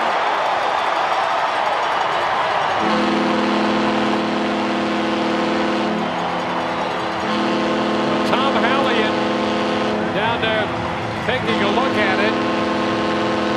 A.J. Hinch comes out. And Phil Cuzzi, the plate umpire, gets together with all the rest of the umpires to see if truly it's fair and gone or whether that was a foul ball. Well, Dwayne, it hit the C ring, but I thought that it hit left of the little yellow divider they have up there. Evan gets underneath and lifts that right down the line. And I think they're calling a foul ball. They are calling a foul ball. And it looked like it hit the C ring. That's already coming down. That ball's already coming down from hitting the C ring.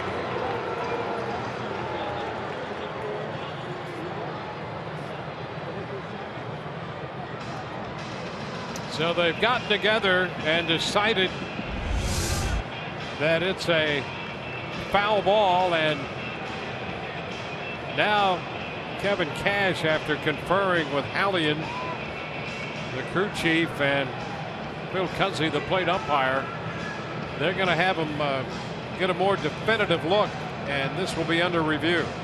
It'll be interesting to see if they have a definitive look.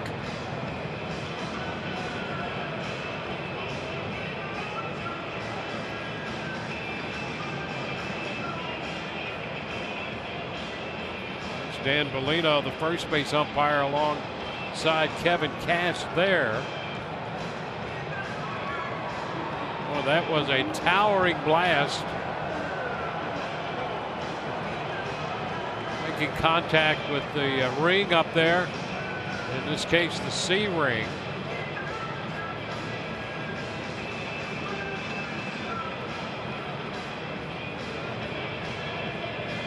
There's that vertical yellow bar that's in line with the foul line.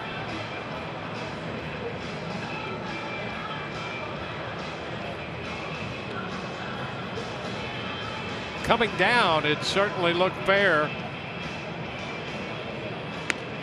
And Hallian and Cuzzi had the best line on it. And they determined on the review that it was foul, and here's why. Right in there is going to be the baseball. You can see that little white dot. That's the ball where it hit off of the C ring, just outside of that yellow marker. There's a little baseball. So it's a foul ball. And what for a moment appeared to be a home run by Evan Longoria, just foul to the foul side of that marker on the C ring. So the count is now 2-2. And McCullers delivers. And it's low and outside. Full count. One out in the inning. Miller's at first. Forsythe is at second. Rays lead 4-0. Trying to add to that lead, and Houston has action in the bullpen. Ground ball, just foul.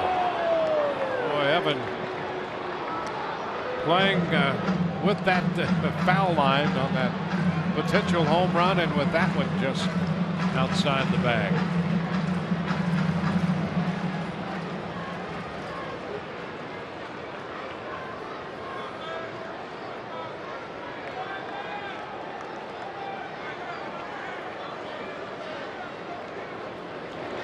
Runners go, pitch hit on the ground, right to third, out at third and out at first. 5-3 on the double play. And the Rays threaten but do not score. And here's a look at that 5-3 double play. Rays lead 4-0.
Get in on the action with exclusive on-field seating and the Papa John's bullpen box. Host your group of 50 to 85 in this private party area. Make long-lasting memories.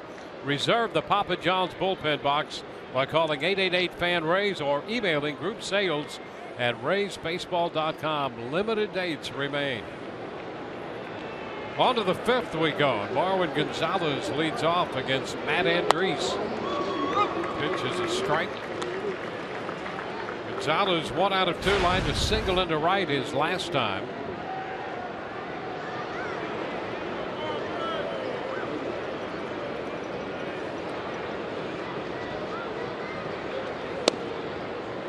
Gonzalez starting at shortstop tonight in the place of Carlos Correa. He started a couple of games now at short, one at second. He's played third. A lot of starts at first base, so he's been all over the infield. Correa with the left ankle sprain. Ground ball and Forsythe right there. Well, you see those quick hands from Forsythe at the plate and in the field. Conviction. I mean, it's just conviction. He puts his body and puts himself in good fielding position. And you're right, the quick hands, they translate offensively and defensively. This ball hit hard, plays it right off.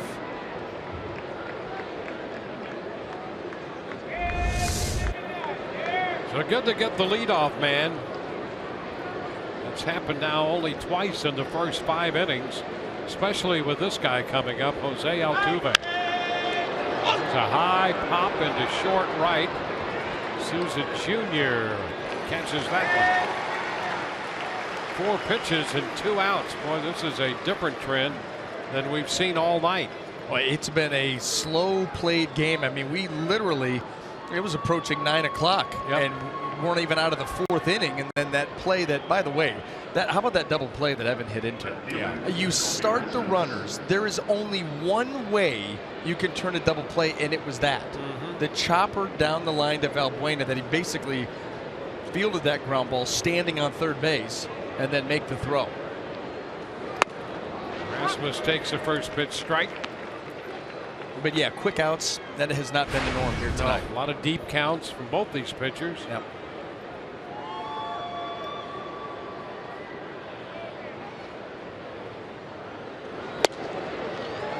0-2. Watch the setup of Colby Rasmus. He's close to the plate, and the way that he holds his hands before he starts his load, they're almost over the inner third of the plate.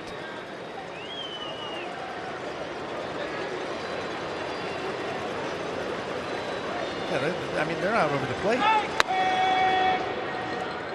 The ball, 2 strikes. I guess that's one way to define your strike zone. From my hands in is going to be a ball.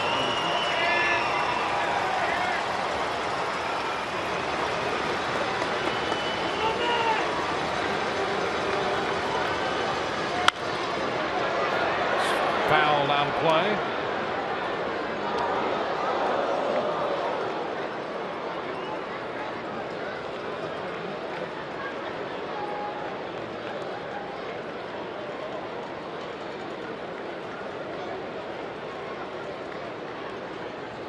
Struck out and singled tonight.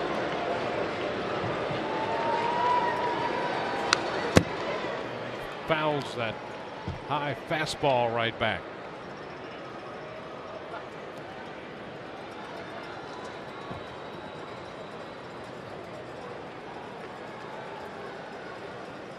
This is the first time tonight that either club has had the first 2 men retired in an inning. And now 1, 2, 3 go the Astros.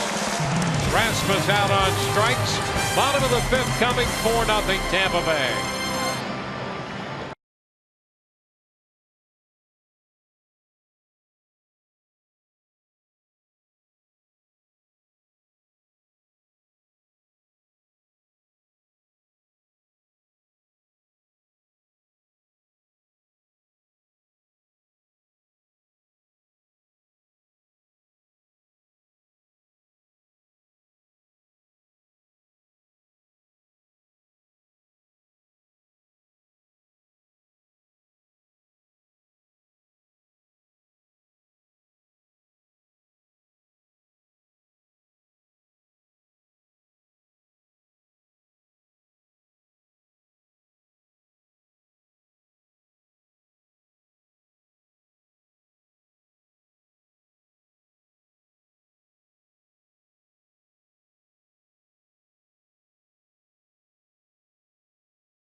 America returns as the Tigers take on the Yankees at 7 p.m. Eastern on Fox.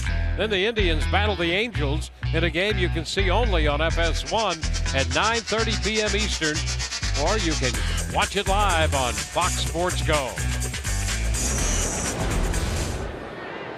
Logan Morrison leads off. He takes the first pitch curveball. That's a strike. Lance McCullers out there. 78 pitches for McCullers so far. Morrison on the ground, backhanded by White. And over goes McCullers to cover. 1 away.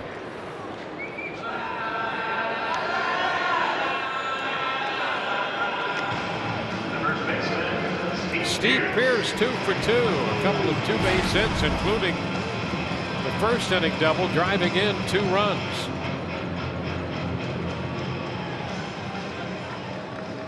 Great to have his bat back in the lineup.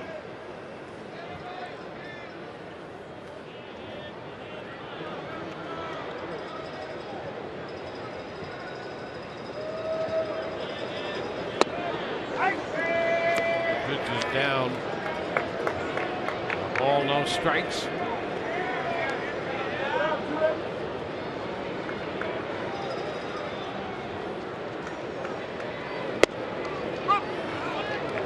One.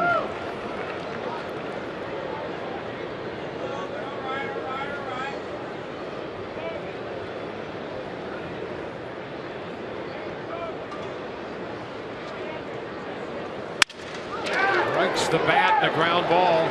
Altuve to come over from the shortstop side of the bag to make the play. I think Steve Pearce was trying to shoot that opening on the right side, and that with that bat shattering, there just wasn't enough on that baseball to get it in the outfield. Look at Altuve hustling over, and watch his little athleticism. Get it, throw it. Pretty.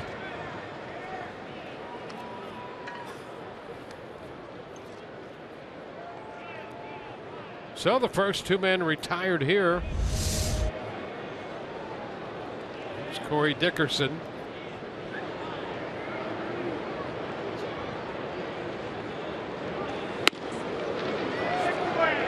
Strike 1.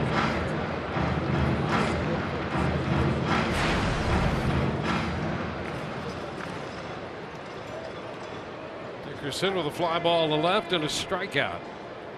Struck out swinging on a curveball in the 3rd. Bounds it back. 0-2. Timeless moment brought to you by Coors Banquet. Well,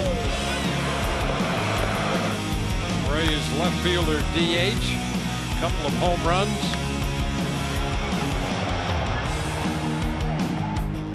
Came in Arizona. 2 solo home runs in the game on Wednesday, and is out on strikes. So it's a 1-2-3 inning for McCullers in the 5th. On to the 6th, 4-0 Rays.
Rays baseball on Fox Sports Sun is brought to you by Dodge.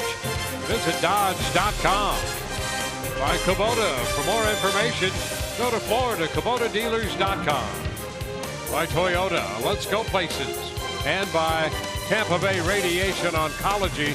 When cancer strikes, strike back with CyberKnife. Evan Gattis leads off.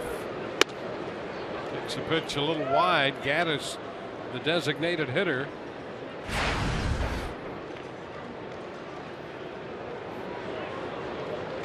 Pace picked up in that 5th inning. A couple of 1, 2, 3 innings. 5th inning took 11 minutes. The first 4, 26 minutes per. Rick Odioso is really good over there. Yeah. He knows math. He can do it in his head.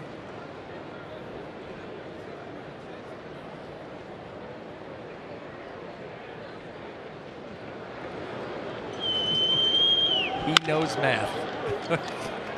Down to third, Longoria makes a nice play right there. That comes in handy. I think that's why, truly, that's why math was my favorite subject. Because growing up a huge baseball fan, it was all numbers. Oh, yeah. Batting averages and ERAs and all the numbers that you got into, and so you got pretty good at math. If you're a kid and you love baseball, you're going to learn to read and you're going to learn math. Yes. And now there's even more numbers. Yeah. Now we've got exit velocity and spin rate and UZR and stuff I don't even know about. The pitch to Valbuena. I don't even know how you pronounce UZR. I thought it was a sleeping aid. Apparently it has something to do with defense. Gotcha.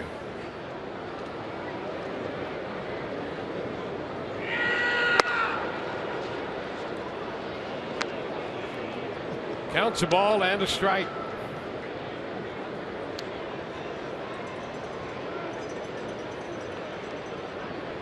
Six in a row retired by Andres. Trying to get this game to settle down a little bit. Try to get us to settle down a little bit. It's never easy. It's never easy. At their own risk.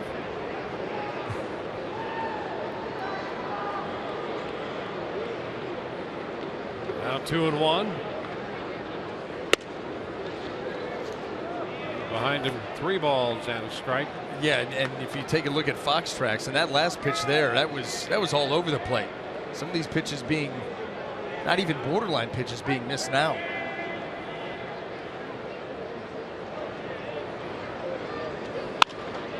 There's a high fly ball deep to right. Susie Jr. to the wall. He's going to leap. That's off the wall.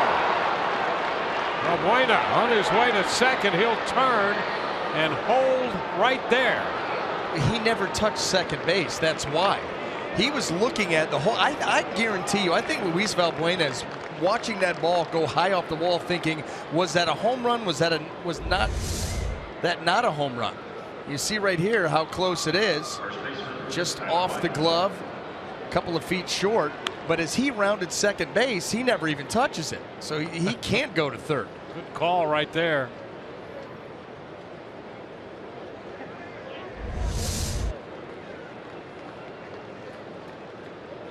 So it's a double, his 11th of the year.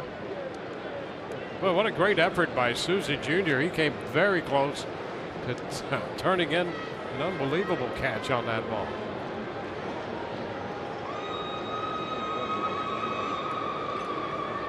Now Tyler White, he's walked and hit a fly ball to center. It's wide, 1-0.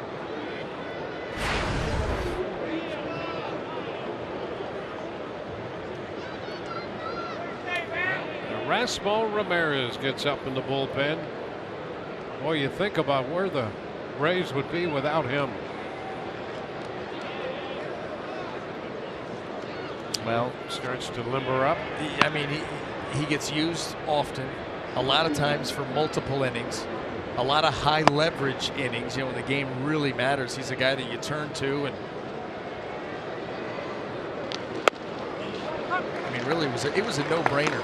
You know, when he went to the bullpen, you're thinking, man, he was so good as a starter last year. But you understood with Boxberger being down. And you're thinking, okay, when Brad comes back, then Erasmo, of course, is going to go back into the rotation. And it didn't take very long for him coming out of that pen. And the way that pen was starting to sort itself out, that you're like, I kind of like him in the pen. I think you stay in the pen, you find something else for the rotation. He's been so valuable. Right after a pitch up, way up there, and he fouls it back. So It's a ball, 2 strikes. And who would have thought that waiting for Brad Boxberger all that time, after 16 pitches, he'd be gone again? That's brutal. That's a brutal way for it to happen. You know, you wait all that time rehabbing to make your debut, and 16 pitches in and something pops in your side again. You really, really feel for Brad, no question.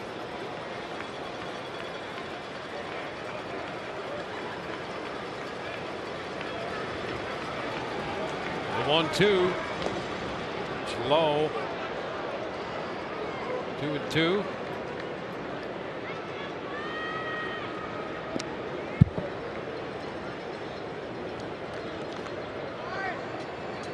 The Rays lead this game 4-0. We're in the top of the 6th.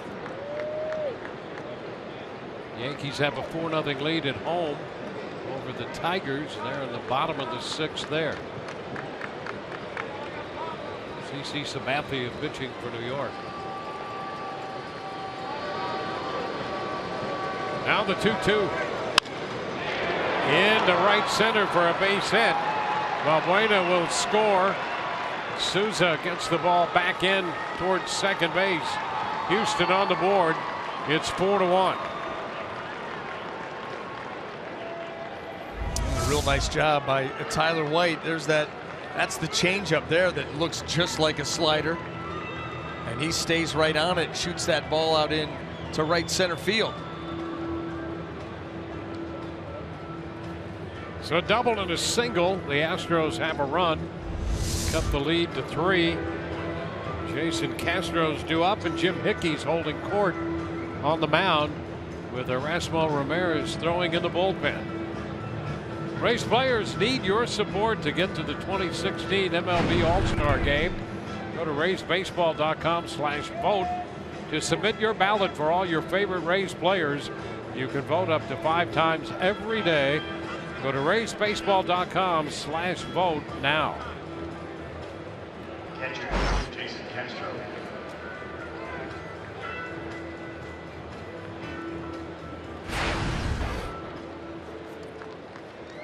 There's the Houston catcher, Jason Castro. So far tonight, Andriese struck him out swinging in the second, walked him in the 4th inning. Castro had an extended at bat and eventually drew the walk. Bounces it foul for a strike.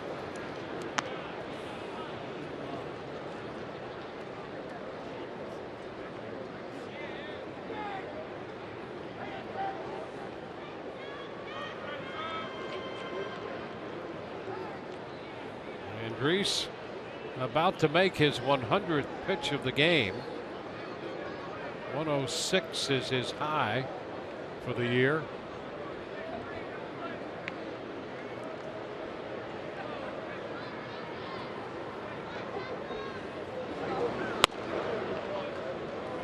Now 1-1.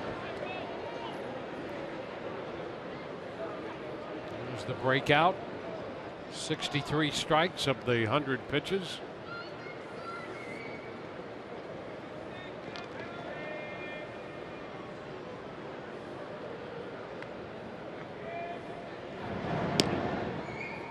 White not too far off the bag. Matt Andriese remembers him swiping a bag earlier in this game. Houston trying to claw their way back in. I'll tell you, for the most part, Matt Andriese, he's not been as sharp as we've seen him, but he's still, has kept his team in the game up to this point. They've got the lead 4-1. He's given up just the 1 run. Obviously, he still needs to get out of this inning. But always impressive when a guy can compete and make pitches when he needs to, when things aren't going well and coming easy for him in a given start. Well, that's a big part of being a successful major league pitcher. Whoops, there's a shot deep to right field. Souza's going to watch this one get out of there. And suddenly it's a 1-run ball game. Jason Castro hits a 2-run home run, and now it's 4-3.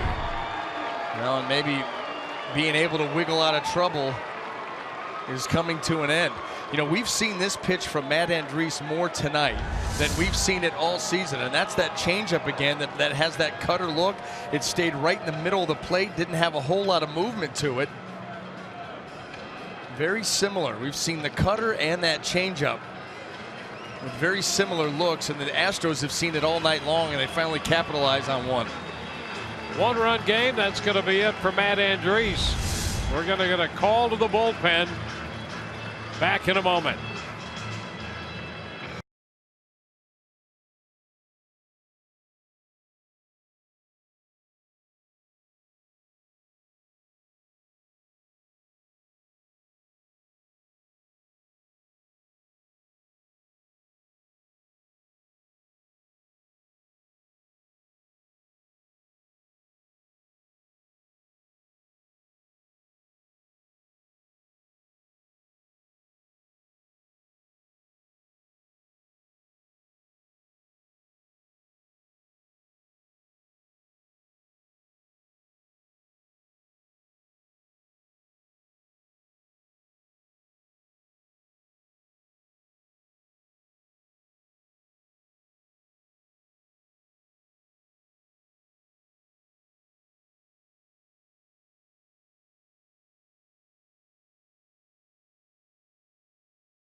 One pitches, 5 1/3 innings in, 8 hits, 3 runs, a homer.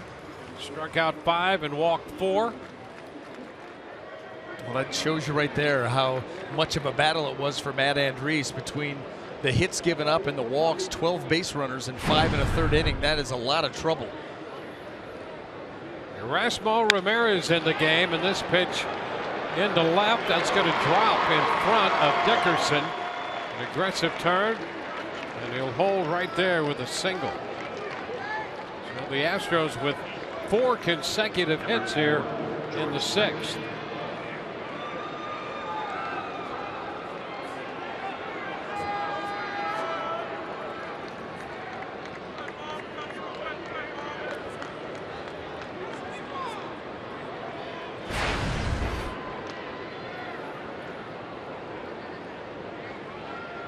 It's George Springer moved to first. Marisnik back in.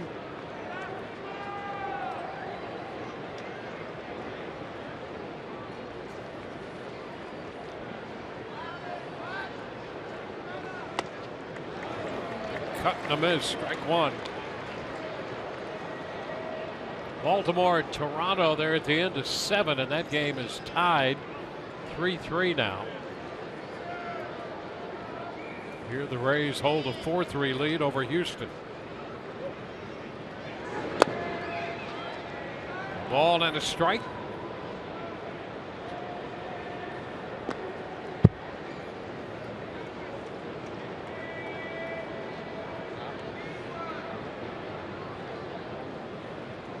Ramirez pitched 2 innings Wednesday in Arizona. Gave up a couple of hits, no runs. Picked up 2 strikeouts. And he's 2-1 with Springer.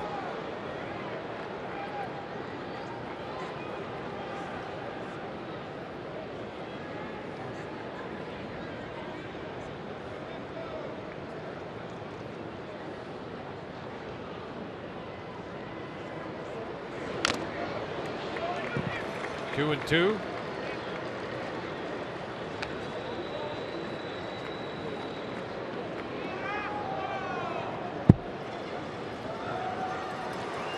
Marwin Gonzalez on deck. Springer up for the 4th time tonight in the 6th inning. single, stole a base in the first, and was thrown out at the plate trying to score. Now he's up with Marisnick at first. 1 out, 3 runs home.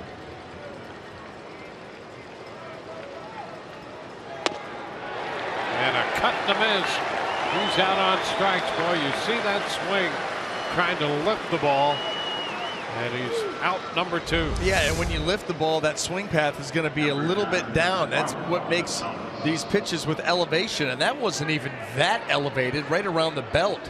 But you see the swing path dips right down and underneath that baseball. You know, when you get those uppercut swings, those guys that like the ball out over the plate and down a little bit, that bat's not in the strike zone for very long. It comes down and out of there and up rather quickly, and so you get a lot of swings and misses.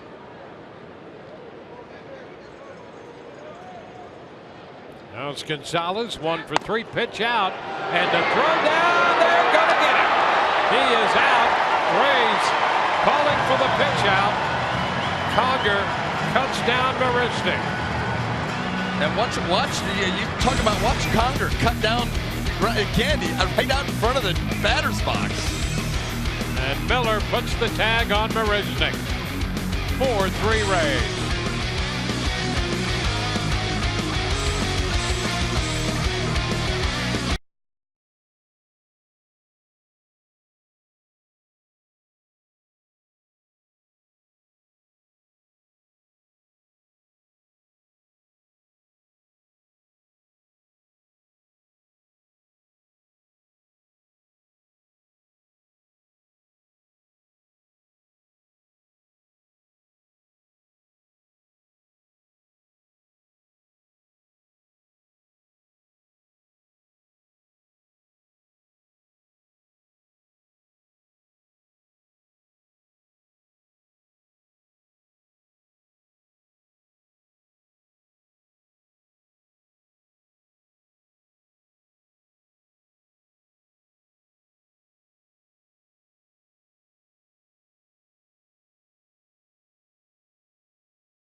Top of the 6th inning, they closed it within a 4-3 ball game here. Have you ever seen anybody, Dwayne, I mean, close down the ground that Hank Conger does? I've never seen a catcher do that on a pitch out. Look, he not only gets wide, but watch him as he gallops towards Erasmo Ramirez. Yeah, I've seen people charge ground balls, but never charge pitch outs. No, yeah, I mean, look, cut down the distance.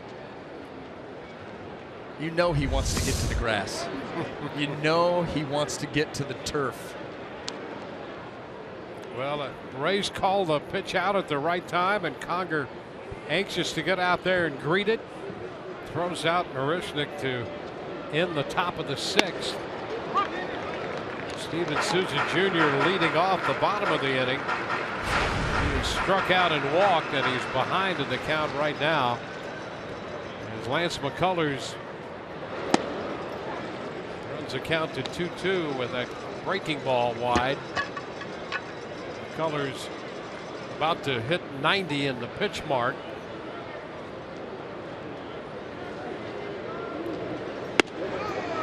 That's ball 3. And frankly, through the first 5 with the pace of this game, I was surprised to look at both pitchers through 5 innings had made only 85 pitches. Michael Felice warming in the bullpen. And Souza Jr. out on strikes on the fastball in again. He got him like that in the 2nd. Strikes him out here in the 6th. Same thing. Set up away. It ends up and in. I mean, those are almost carbon copies of each other. Missed the location, but got it up and in and over the swing.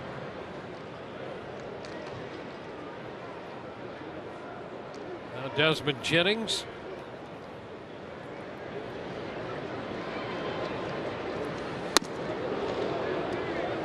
Takes a pitch in. He walked and scored in the 2-run second inning for the Rays.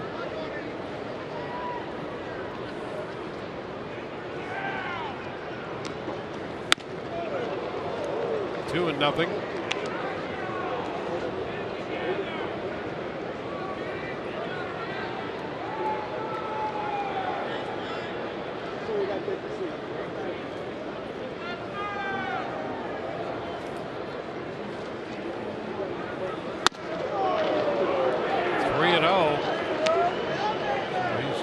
That spot, can't find the zone. Hank Conger on deck. Desmond draws the walk on 4 pitches.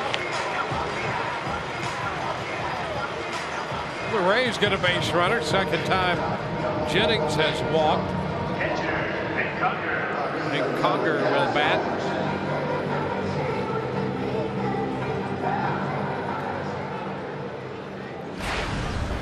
Struck out and doubled Conger. Hitting .218 on the year now with a couple of home runs and 4 doubles. And the shift is on for him. Astros, the shiftiest team in baseball. They shift more than anybody. Runner on the move, and Conger fouls it out of play for a strike.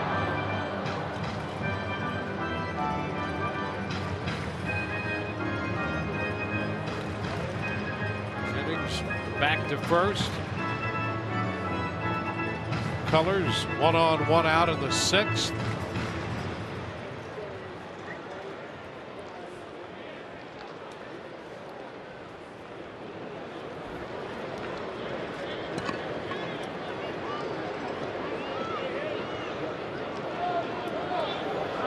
Bullpen ball loose from Felice down there in the left field bullpen.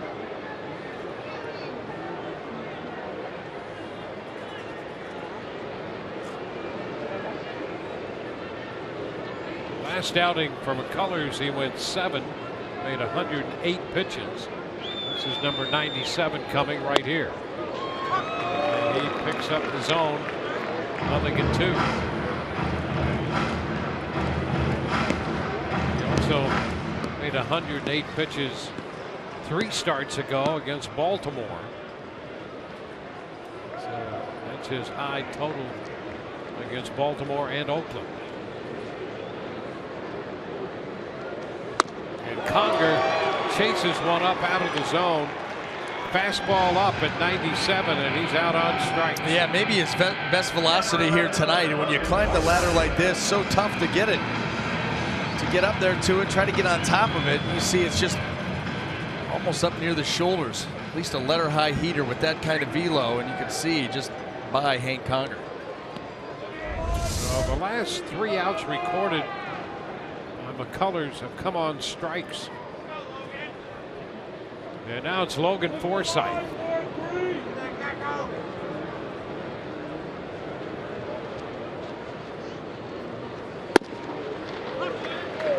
And that's a strike. Catching part of the corner away. And how about showing his best velocity here, closing in on his 100th pitch? This will be number 100. He's gone 97 and 96.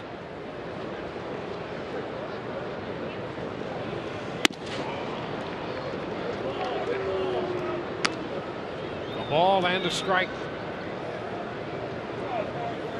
That's McCullers, just 22 years old. A late start this year because of shoulder soreness.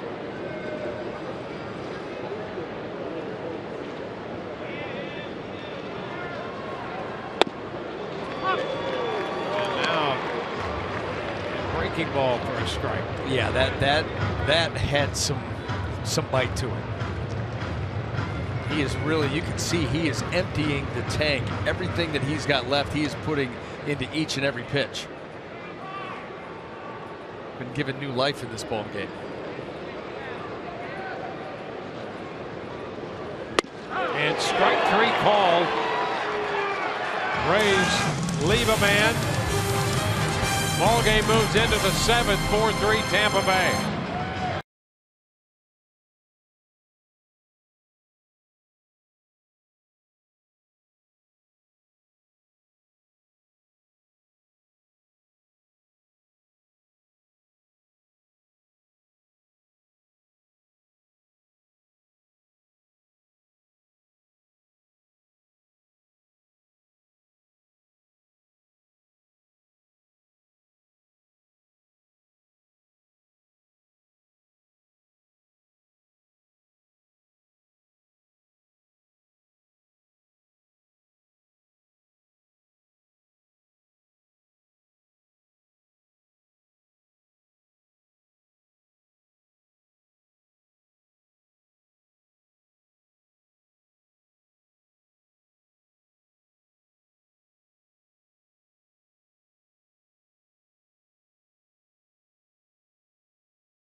Got a double by Steve Pierce, scoring on Gorey and Morrison. They added to that lead in the 2nd. Logan Forsythe doubled in a run, and then he scored on a base hit by Brad Miller, making it 4-0. It remained that way until the 6th. Tyler White's base hit scored Luis Valbuena, who had doubled with 1 out, and Jason Castro connected on a 2-run home run to make it a 1-run ball game. And that's where we stand going into the 7th. Andriese and McCullers, the starting pitchers. Erasmo Ramirez in the game now for the Rays. Well, a sprint to the finish is what this has come down to. Marwin Gonzalez looks at a pitch at the knees. That's a strike. When you figure too, the Astros, this lineup's going to have to deal with the back end of the Rays bullpen. Think Ramirez, you think Xavier Cedeno, Enny Romero, Alex Colomé, depending on the matchups, how it all shakes out. But that's usually the formula. It's 1-1.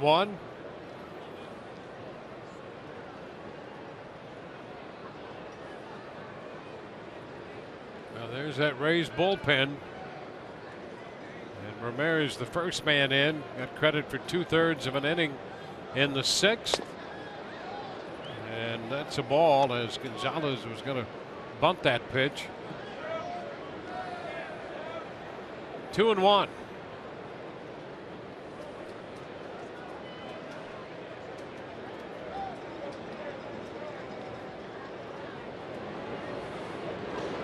The pop-up. Pierce is making the call. That's the first out. Well, more baseball tomorrow, and here's what's coming up on Rays Live. The pregame shows presented by your Gulf Coast Honda dealers. Chris Archer will be looking for his 5th win. We'll hear from him. And Orestes will break down Luis Valbuena, who has distinguished himself in that Houston lineup. He had last year for Houston 25 home runs. All of that tomorrow on the pregame show presented by Gulf Coast Honda dealers. Jose Altuve lines one foul, well out of play. Altuve 2 for 3. Had a single in the first and a single in the third.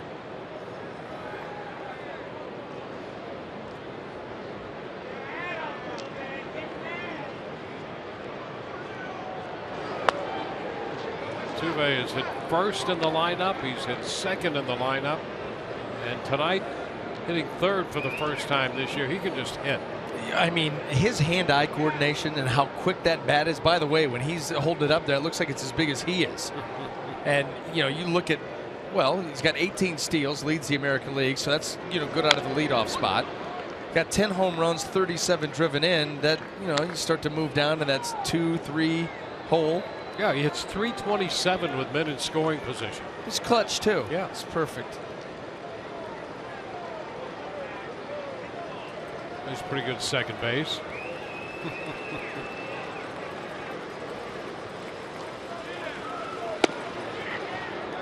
That's a little bit outside. 2-2. Well, the Toyota keys to success. That says it all right there. And what's not to like? That doesn't even have in the stolen bases where he's leading the way.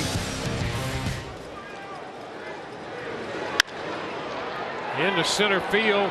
Jennings cutting back and across, reaching up to grab it. And a nice straight route there. Back a little bit, angling.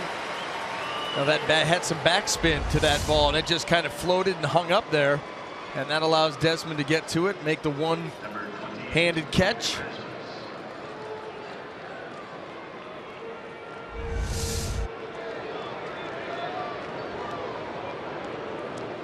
Two outs in the seventh.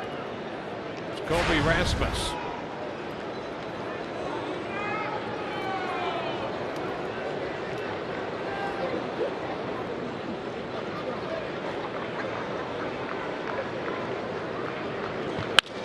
Ground ball, that's going to get through. Rays had the shift on for him, and Miller couldn't quite get there. Rasmus has his second hit. He's perfectly placed is all that is. You know, you set your defense up, you think he's going to hit a ground ball to the right side, which is exactly what he does. And yet he's able to sneak it through.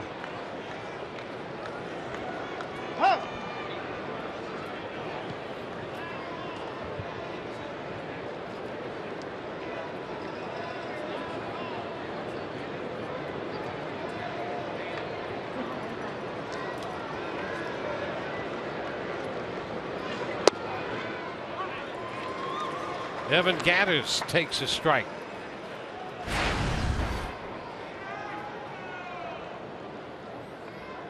Gattis is a guy who has given Ramirez some issues. He's 4 of 7 with a couple home runs off of Rasmus. And bounces it to short. Miller's throw is wide, but Pierce puts the tag on Gattis. 7th inning stretch time. 4-3 Rays.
Fox Sports Sun brought to you by Dodge. Visit Dodge.com.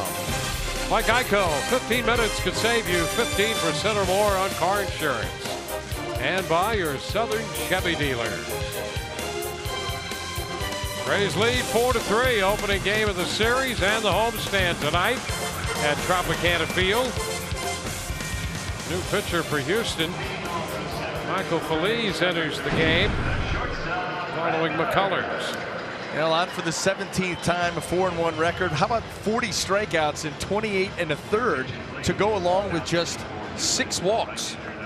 Opponent's average, not too bad either. He's 22 years old.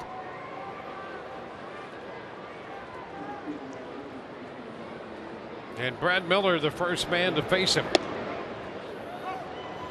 Pitch is in there for a strike. Miller, Longoria, and Morrison as the Rays try to re-extend the lead.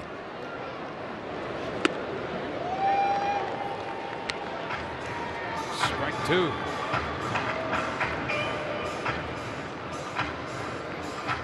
Xavier Cedeno's up in the Rays bullpen.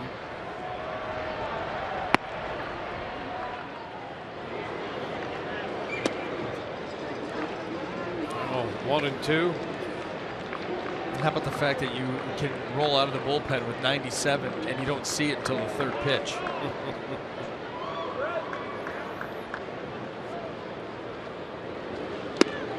And did he go? Yes, he did.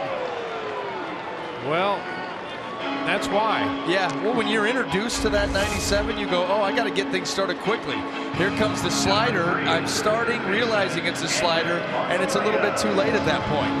That's what makes it such an effective combination of pitches.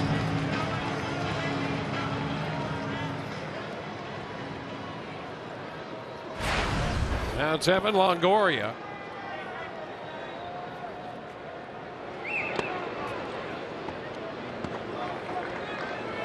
So the Rays getting their first look ever at Phillies.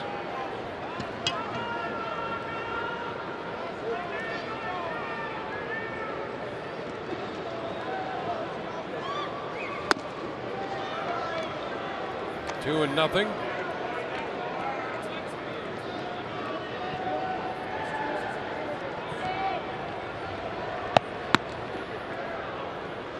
Double barrel action in the bullpen. 2-1.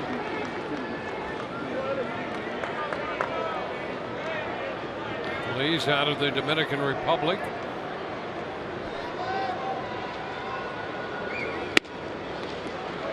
It's 3-1. He made the jump last year from Double-A. Started the year in A-ball, and then was at Double-A Corpus Christi. Got into 5 games with the Astros last year and is having a great year right now. 3-2. It's an easy 95 right there. Yeah, well, yeah, in a 3-1 count to a hitter that's swinging the bat very well and with power. That's just a challenge fastball. He was able to get it by him.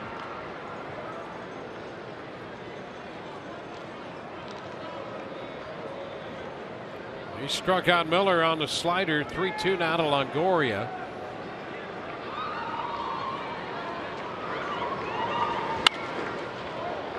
Fastball fouled away.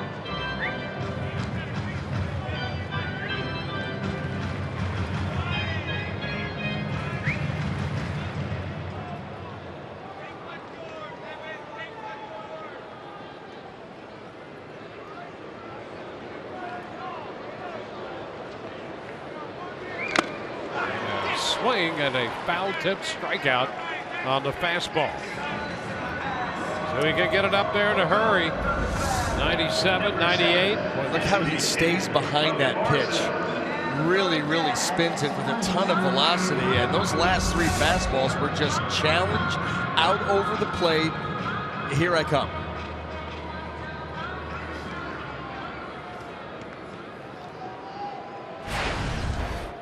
Logan Morrison, who walked and scored in the 2-run first, was grounded out twice.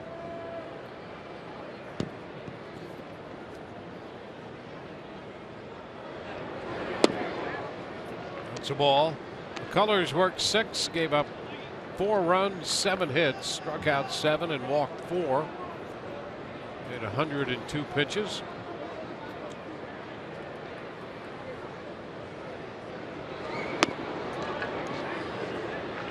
Two and 0.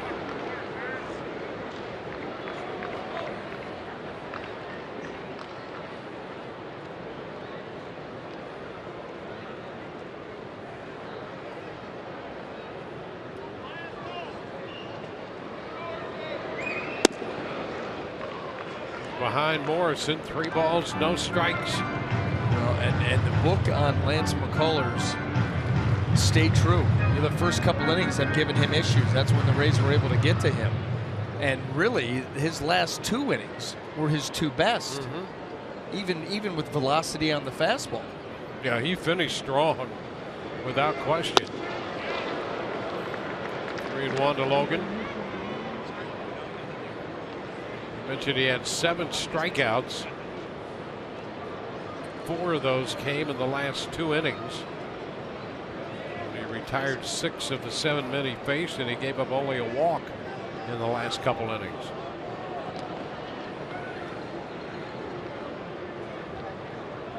Two outs. A 3-1 count to Morrison, and he walks him. So the Rays get a base runner, a 2-out pass. That'll give Steve Pearce an opportunity to battle this hard-throwing right-hander. Here's 2 for 3 tonight. Doubled in 2 runs to open the scoring in the first, doubled, and was left on base in the third. Out on a broken bat ground ball handled by Altuve, the second baseman, in the 5th inning. They leave the right side open with Morrison, the runner over there, White holding him. And the pitch is the slider low and away.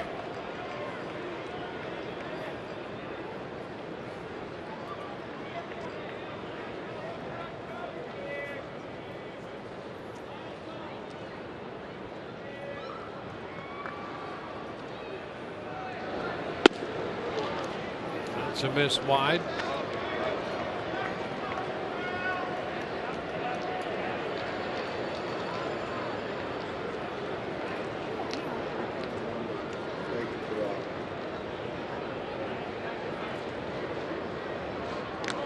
Lob to first. Morrison is back in.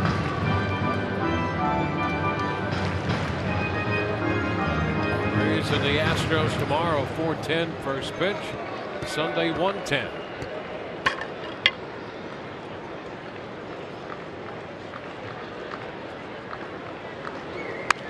Look out, a check swing foul ball right over the on deck circle, and in front of that circle, Corey Dickerson.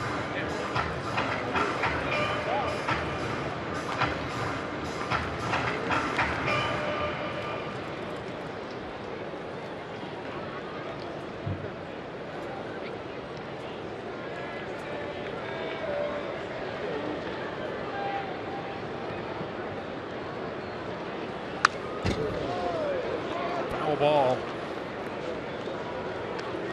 Very good cut at the fastball right there. Yes, he had a very good cut at that fastball. 2-1 count. That's when Phillies really likes to use that fastball when he's behind.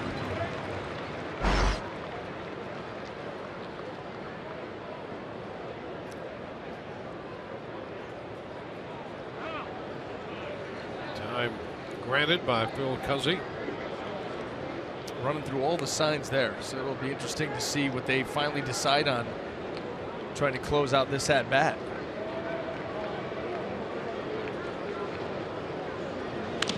And just a piece of that one, reaching for the slider and getting a piece of it foul. You got to have some plate coverage if you're going to get to that pitch right there, and Steve Pearce was just able to do that. That ball breaking down and away. And that's what you try to do. These borderline, these tough pitches, just spoil them. Look how far he had to get out there just to get a piece. You do that with the tough pitches, and you hope you get a mistake. It's fouled into the screen.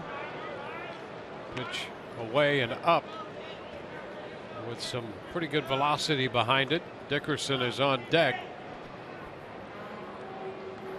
We've seen Felice consistently 95 to 98.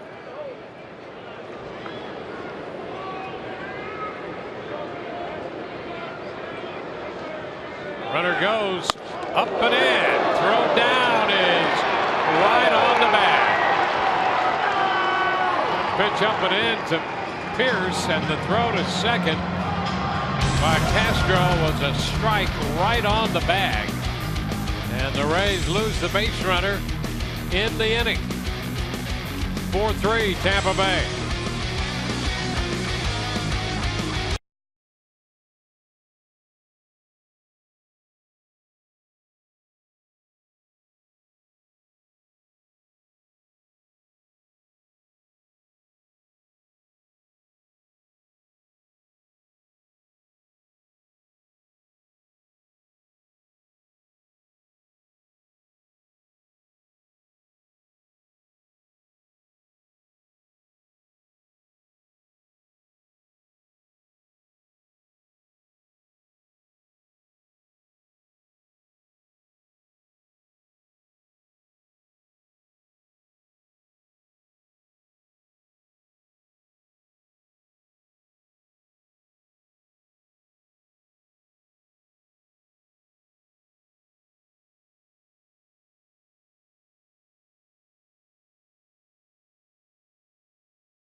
Back to Tropicana Field where the Rays carry a 4-3 lead into the 8th inning. Two-run home run by Jason Castro closed the gap to 1. Steve Pierce with a couple doubles and 2 runs batted in for the Rays.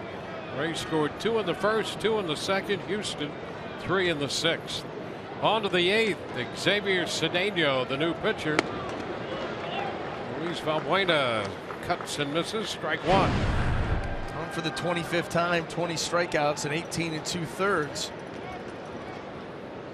The Rays trying to follow that familiar formula to victory.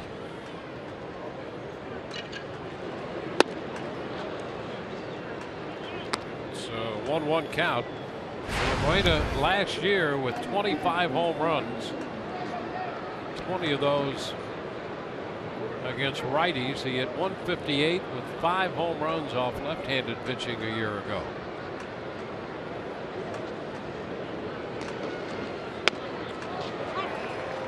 Cedeno is ahead of him, 1-2.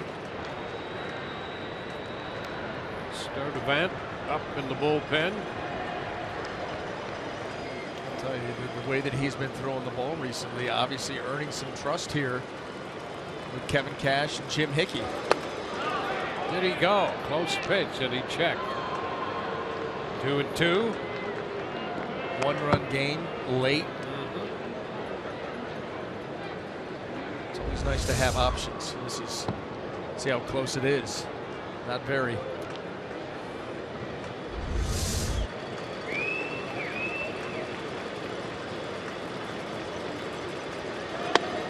Cut the miss.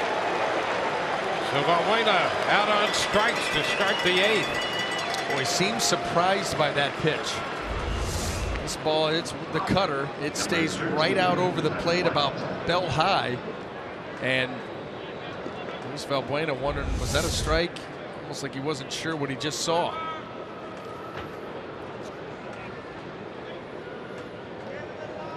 It's Tyler White.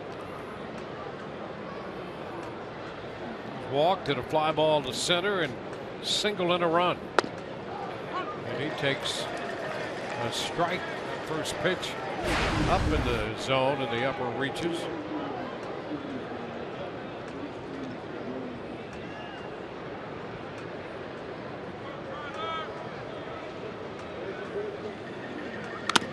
Big cut, a foul ball. Letting it out with that swing. Hank Conger giving Phil Cussy a second there because that went right off the side of his mask. Both White and Conger asking about his health right now. Maybe asking him his name.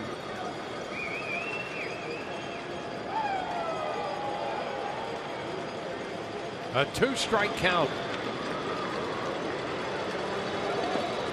Into the dirt.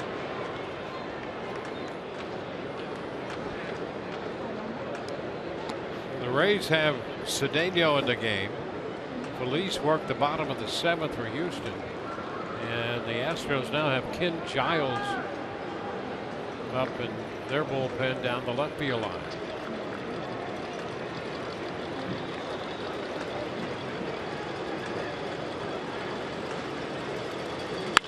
Ground ball. Miller up with it. And the throw to first in time. Strikeout and a ground out. 2 up and 2 down. Now it will be Jason Castro who made this a 1-run game with the 2-run home run he struck in the 6th.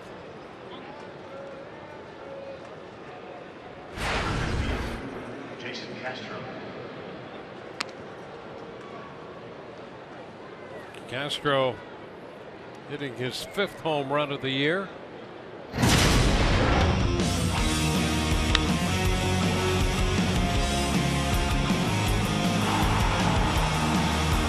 Changeup out off Matt Andriese. And he misses the first one. The cutter, strike 1. Trying to tie the game up. Going for home run number 2 with that swing.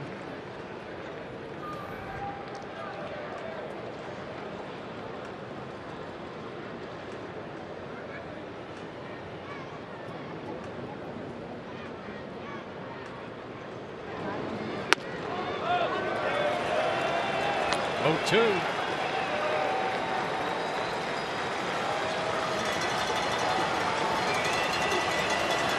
It's not often that you see a relief pitcher with the combination of pitches that Xavier Cedeno throws. I mean, cutter, curveball, that's it.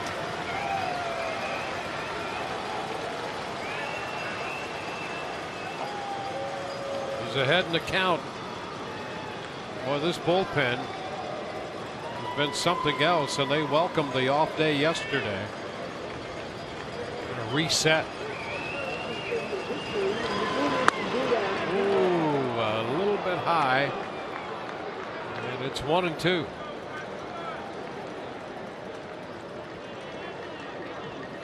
Colomé there out the jacket. Up those fingers on his pitching hand. Gotta get him ready. It's a foul ball.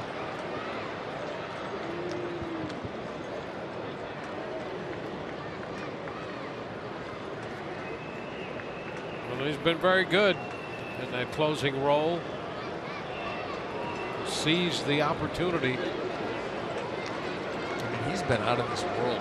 His numbers on the season are great. He's got a 1 ERA, but in save situations, 17 times.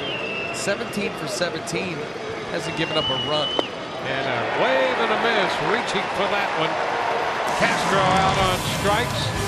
1, 2, 3 go the Astros. Rays 4, Houston 3.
featuring instructions from Rays players and coaches. Orestes Estrada and Doug Wechter provide instant reaction and demonstration for plays that happen in a game. Tune in Tuesday at 6:30 p.m. when the Rays take on the Mariners for the special Demo Day broadcast. Bottom of the 8th inning, and Houston will go with Ken Giles, a hard-throwing right-hander. They got him from the Phillies, and it has not been exactly what they had planned so far for Giles.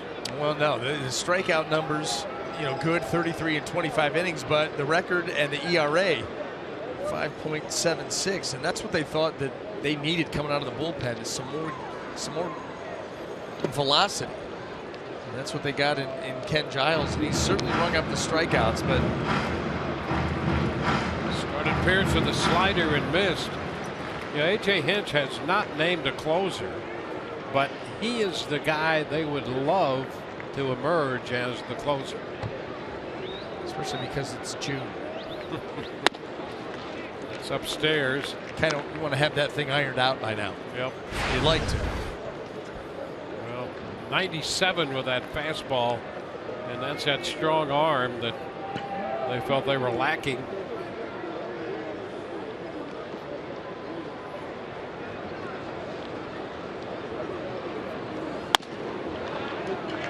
Up again, and it's 3-0.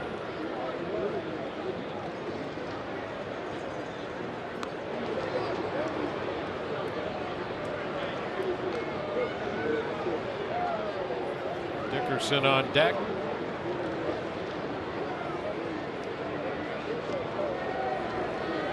Here's trying to get something started here. Give the Rays a little cushion. That lead is 1. It was 4 from the 2nd inning on until the 6th, when Houston put up 3. Extra run or 2 would come in handy. Strike. Pierce thought that was wide. Started to head to first base. The count is full. Most of the night it has been wide, especially when it's been down like this.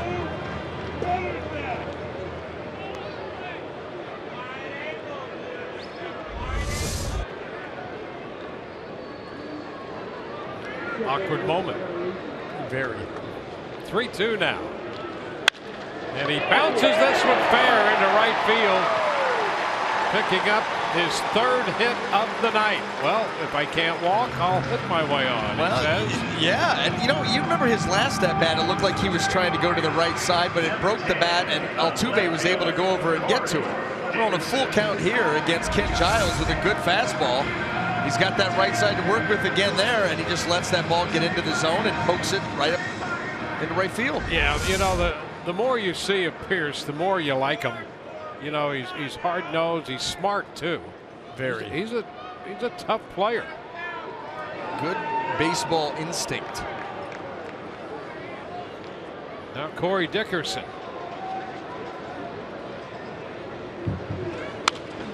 Fouls it back. He's got that great stare down face. Yeah, he does. Who was the man at? Yes. We wanted to have a stare down. Steve Pierce v. Ned Yost. Oh, yeah. That could still be going on. It could be. You can imagine as seasons pass, they continue the stare down. It began in the summer, through the autumn, into the cold winter, and again next spring. I can't imagine either one of them backing down from it. No.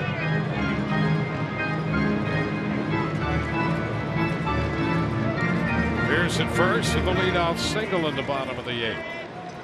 You'd have to go to the first one who blinks. So you're gonna, train yourself in that manner. It's the only way you could do it.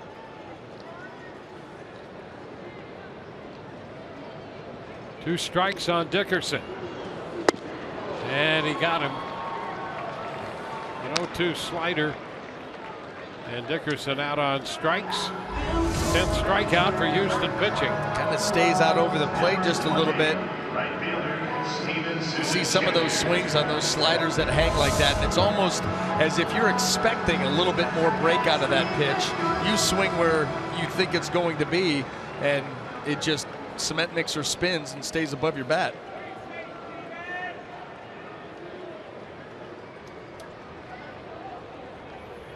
Steven Souza Jr.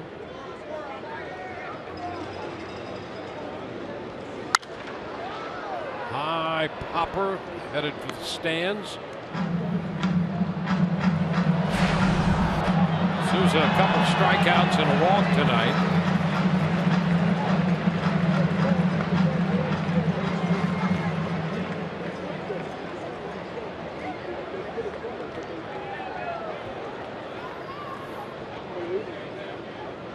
Rays have actually been out hit by a couple. 10-8. They lead 4-3.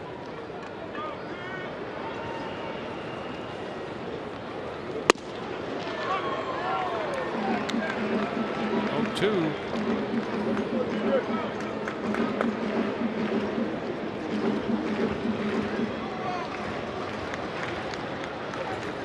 Colors 6. Felice 1. He was impressive. And now Giles.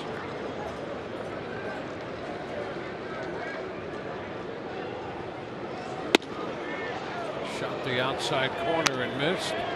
98 on that one. It's a ball, 2-strike count.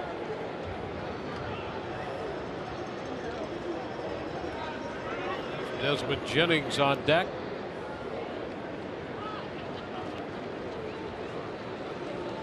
And Souza out on strikes on the slider. So both strikeouts coming on the slider ahead in the count.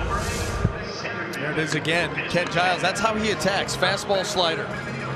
That's it right there. But as we often see, when you've got that elite velocity, hitters have to start things early and they can become susceptible to balls out of the zone.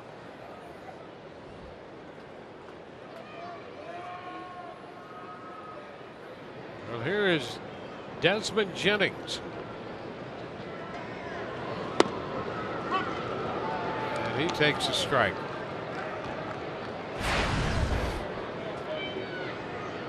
Well, the last 4 outs recorded by McCullers came on strikeouts. The 2 outs that Felice got, he walked a man and had a caught stealing. But his 2 outs were on strikeouts, and the first 2 outs here in the 8th on strikeouts. So, discounting that caught stealing, the last 8 outs have come on strikeouts against this Houston staff. Which, by the way, I mean, they lead the American League in strikeouts. I don't think that would be something that you would guess coming into this series. The Houston Astros setting the pace as far as strikeouts as a staff. A 1-2 count to Jennings.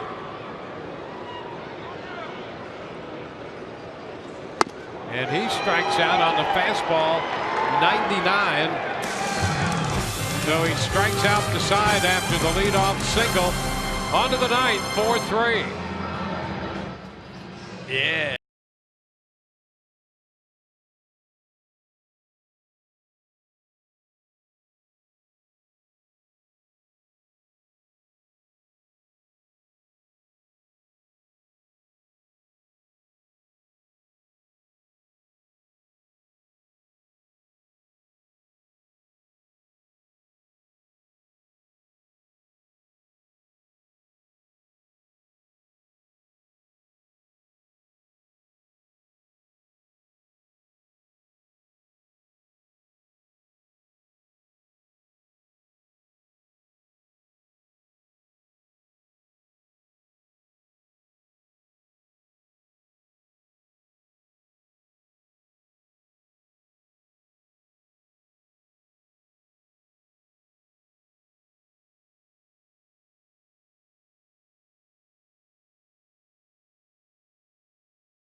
Rays baseball on Fox Sports Sun, brought to you by Dodge.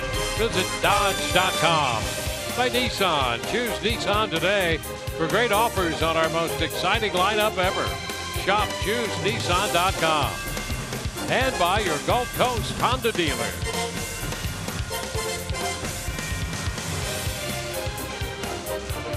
Four to 3, Rays lead this game. We go to the 9th inning. Opening game of a 3-game series against Houston. And Alex Colomé comes on.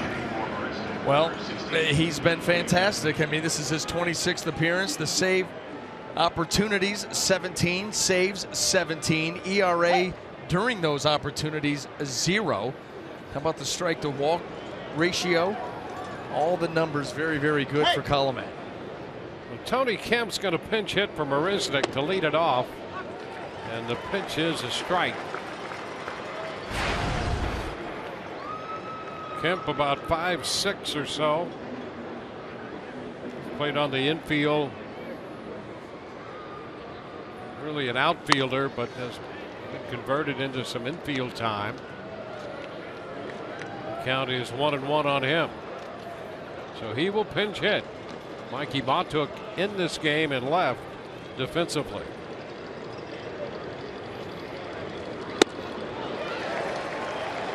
Had some nice bite to it. 1-2. I mean, what are you supposed to do with that? That broke almost behind Kemp.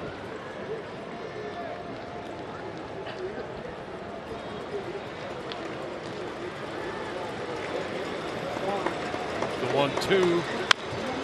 And he makes contact with it and bounces it foul. So that's about what you do with that pitch.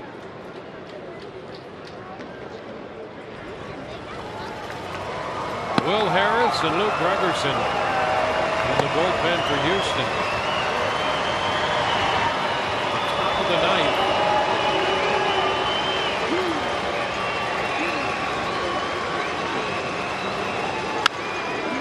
It's been fouled the other way, out of play. Well, the starting pitchers are still the pitchers of record. So Colomé in here trying to close it out for Andriese. Andriese came in 4-0. Colomé has saved 3 of those victories for Matt Andriese.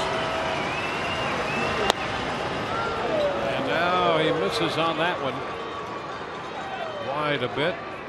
2-2.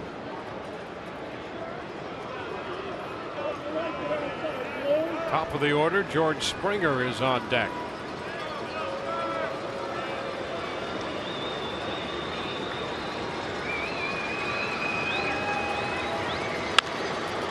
Foul again. So Kemp hanging tough up there. Well, he's made the adjustment on the slider, and he's starting to get down into it, at least being able to foul it off. That first swing on that one that really took off.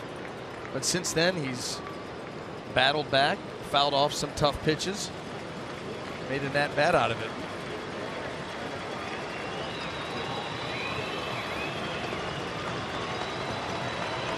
Two again. And now it's full. Yeah, and he's had actually a really nice at-bat at this point. Really making Alex Colomé work here for this out.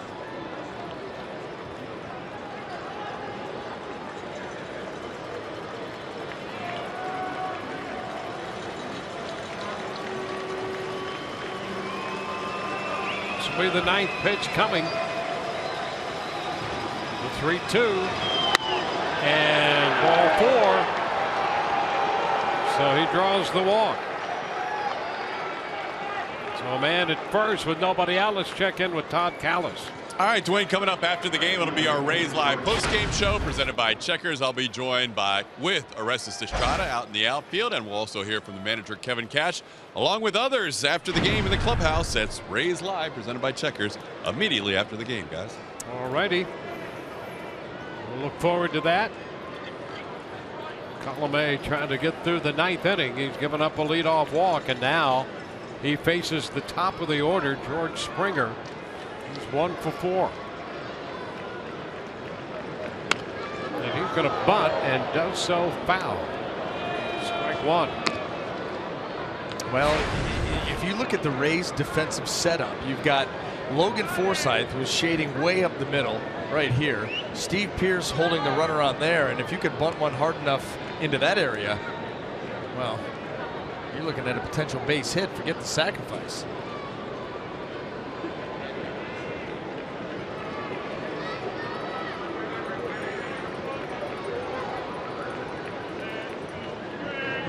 Move to first. Kemp is back in.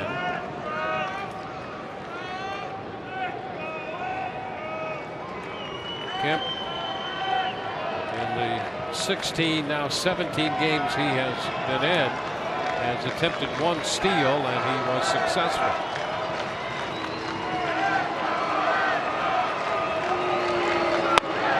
That's strike 2.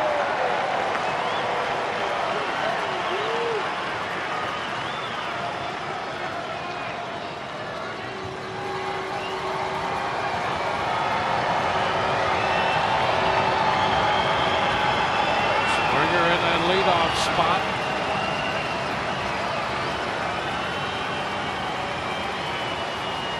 His first look at Alex Colomé, and he strikes him out. That's the first out. 9 strikeout for Rays pitching, and here it is. While the breaking ball starts on the outer third, he takes it right off and just under the swing. That was a deluxe slider in that count to put it in that spot. 1 gone with a runner at first, and here's Marwin Gonzalez, the shortstop.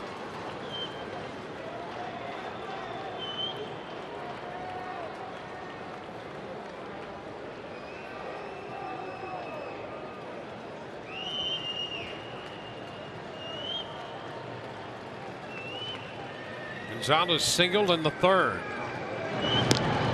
And an eye on that runner over at first, Kemp.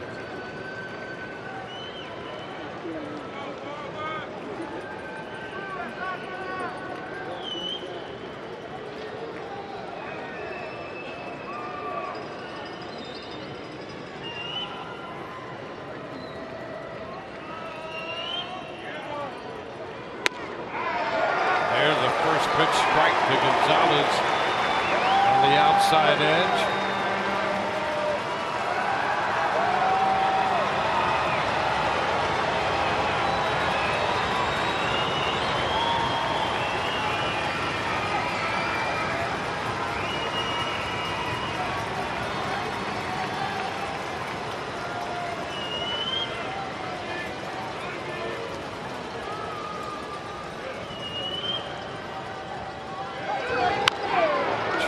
Foul. 2. Kemp walked. He has good speed over there. 35 steals in the minor leagues last year between AA and AAA.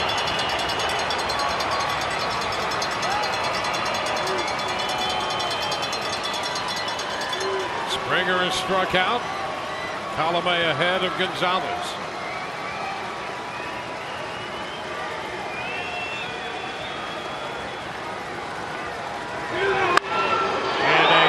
Hit into right. Kemp's going to go to 3rd. The throw to 3rd. Now a man's going to 2nd, and he is out. They get him at second base. Miller put the tag on Gonzalez, and Hinch is out of the dugout. He wants to take a look at that. The throw headed toward 3rd and was sent right back to 2nd, where Miller was on the bag. Well, as soon as this ball was thrown by Souza Jr., that's where the move up, and that hand looked like it may have gotten in there. Makes himself small, hand on the bag before the tag. This one may get overturned unless we have a hand that came off the bag, because right here the hand definitely gets in before the tag. The tag is placed. Now, if that hand come off, I mean, that's where you would get it. That's going to be the question. Yeah. So we will see. But as soon as that throw was airmailed, that is when Gonzalez made the decision to go to second, and a nice read by Evan. Really, there's no play at third. Trying to close the distance, grab that ball, and get it to second. That hand is definitely right there. It's on the bag before the tag, but tag stays applied. Yep, stays applied. And did the hand come off? Is there anything else touching it? Is that little? I mean, that's what we're down to.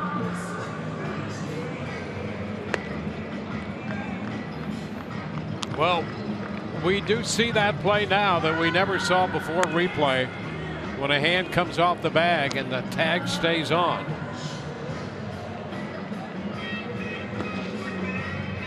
So while they take a look at this play, we await the decision.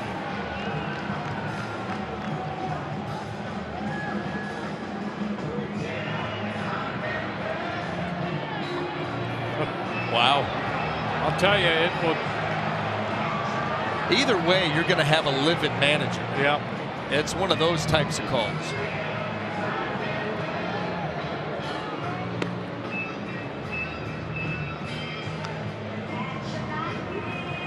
And they're going to call him safe. Did that hand come off the bag or not? Because the tag was applied. It'd be interesting to see what the final decision was, what exactly it was. But anyway, now the Rays are in a little bit of a spot. So men at second and third with one out. Altuve is due, and the Rays with first base open will walk him intentionally. Now their most dangerous hitter. You walk him, you put him on, you got a force out now at every base. Yeah, he's 2 for 4 tonight. He came into the game 4th in the league in hitting and great with men in scoring position.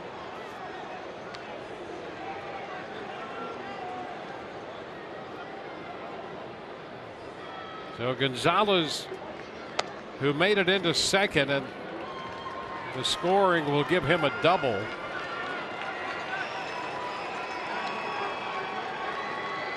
The intentional walk loads the bases with Colby Rasmus due up, and Jim Hickey heads to the mound. And he's out there with that positive approach he has. Well, he comes out there and he's got a message. He's got a story to tell. And his conviction with the way that he goes out there and says, "But guys, this is exactly how we're going to make this thing work. This, that, how we're going to attack Colby Rasmus." Nothing but positive vibes, and so often we see these meetings turn out to be good meetings.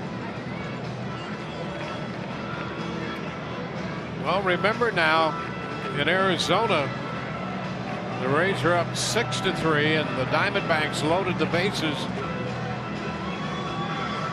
when Colomé struck out Goldschmidt and got a double play ball from Peralta. Well, he's got one out with the bases loaded right now. And he'd love to get some kind of a double play ball from Rasmus. Rasmus tends to put the ball in the air. And is 2 for 4 tonight. So here we go.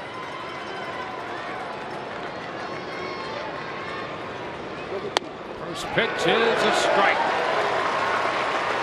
Fastball gets the count running in Colomé's favor.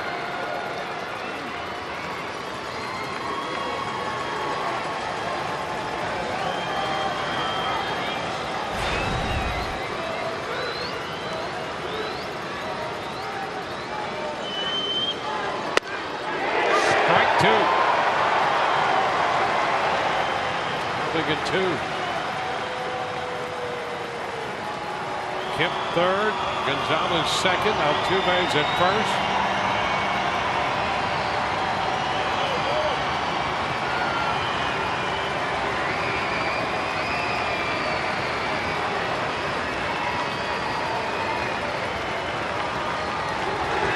He got it struck him out. 3 pitches. Rasmus out on strikes. 2 gone with the bases loaded. Boy, 1, 2, and then the slider again. Starts it at the knees. Colby Rasmus, he likes the ball down and out over the plate. Good low ball hitter. But he will expand not only up, but down below. And that's what Colomé got him to do there, and 1 out away now.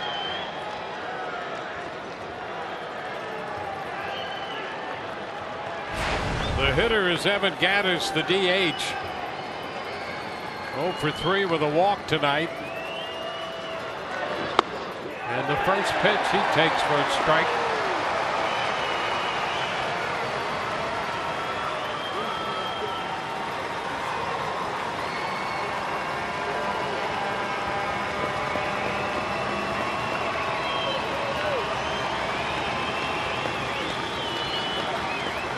Leadoff walk started this. Bases loaded, 2 outs. And a cut in the miss. Missed the fastball. And now you've got the ability to expand the zone. Desperate hitter.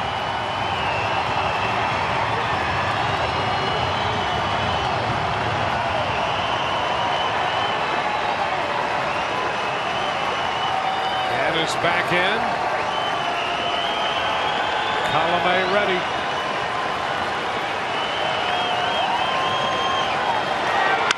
Ground ball. Miller with the scoop and the throw. And what a play at first by Pierce. Rays win it as Pierce backhanded on the scoop. And the Rays take the first game of this series 4-3. Boy, that's a play by a winner at first base to save that throw. You know, the Astros, he doesn't make that play. The Astros take the lead. And they had the other runner coming around to score to take the lead. Boy, Gattis got out there, pulled that ball to the left side. Here comes Brad Miller trying to get around that ball, comes up, and then the flip throw, and it's low. And this is not a tough read, or this is a very tough read. Not an easy play at all, and Steve Pierce goes down there to make it. Oh, what a sigh of relief. Well, Pierce drove in the first 2 runs of this game and saved the victory with that backhanded pickup of the throw. A great job by Steve Pierce, and the Rays are winners tonight 4-3. Totals 4-8-0 for the Rays with 7 left. 3-11-0 for Houston with 11 men left on base. Andriese the winner, 5-0.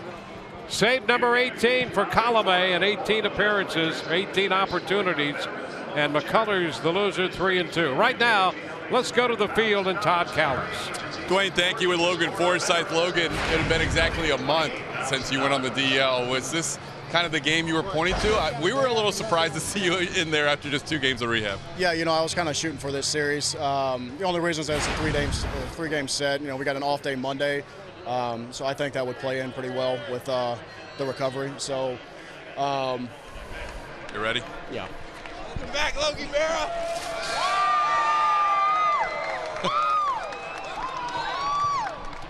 For you guys to jump out on McCullers, a couple of 2-out RBIs there, first inning, second inning. It seemed like that was big because he seemed to settle in. He did. You know, he had some good stuff working late in the game. I mean, even early, you know, he made the few mistakes he did make. You know, some of the guys like Piercy, you know, put a good swing on it, drove in some runs. We had some good at-bats tonight. But all around, it was a good team victory. You know, defense, pitching, everything was there tonight. That last play, it was a tough play for Miller and then an even tougher play for Pierce on the other end. Yeah, I mean, that's a do-or-die type play. You know, the runners that were on base were speedy, so he can't really, you know, go to the force out. But Pierce, you know, he didn't get too far out front. He kind of stayed underneath himself. He was able to make the play. It was a great play. Do you hope to play every game in this series? You'll just take it each day? I think it's day-to-day right now. I don't know what the trainers have in mind, and we'll play it to see how the body feels. Great to see you back, Logan. Thanks. Thanks, DK. All right, guys, back to you. Yeah, great to see Logan Forsythe back. A couple of hits, runs scored at RBI, and the Rays win it 4-3. Take the opening game of the series from Houston as Andriese goes to 5-0 and a perfect 18th save for Colomé. Same 2 teams tomorrow. in the middle game of this series. Rays Live, the postgame presented by Checkers, comes your way next. Brian Anderson, Todd Callis, and the rest of our crew, Dwayne Stats, the postgame to follow.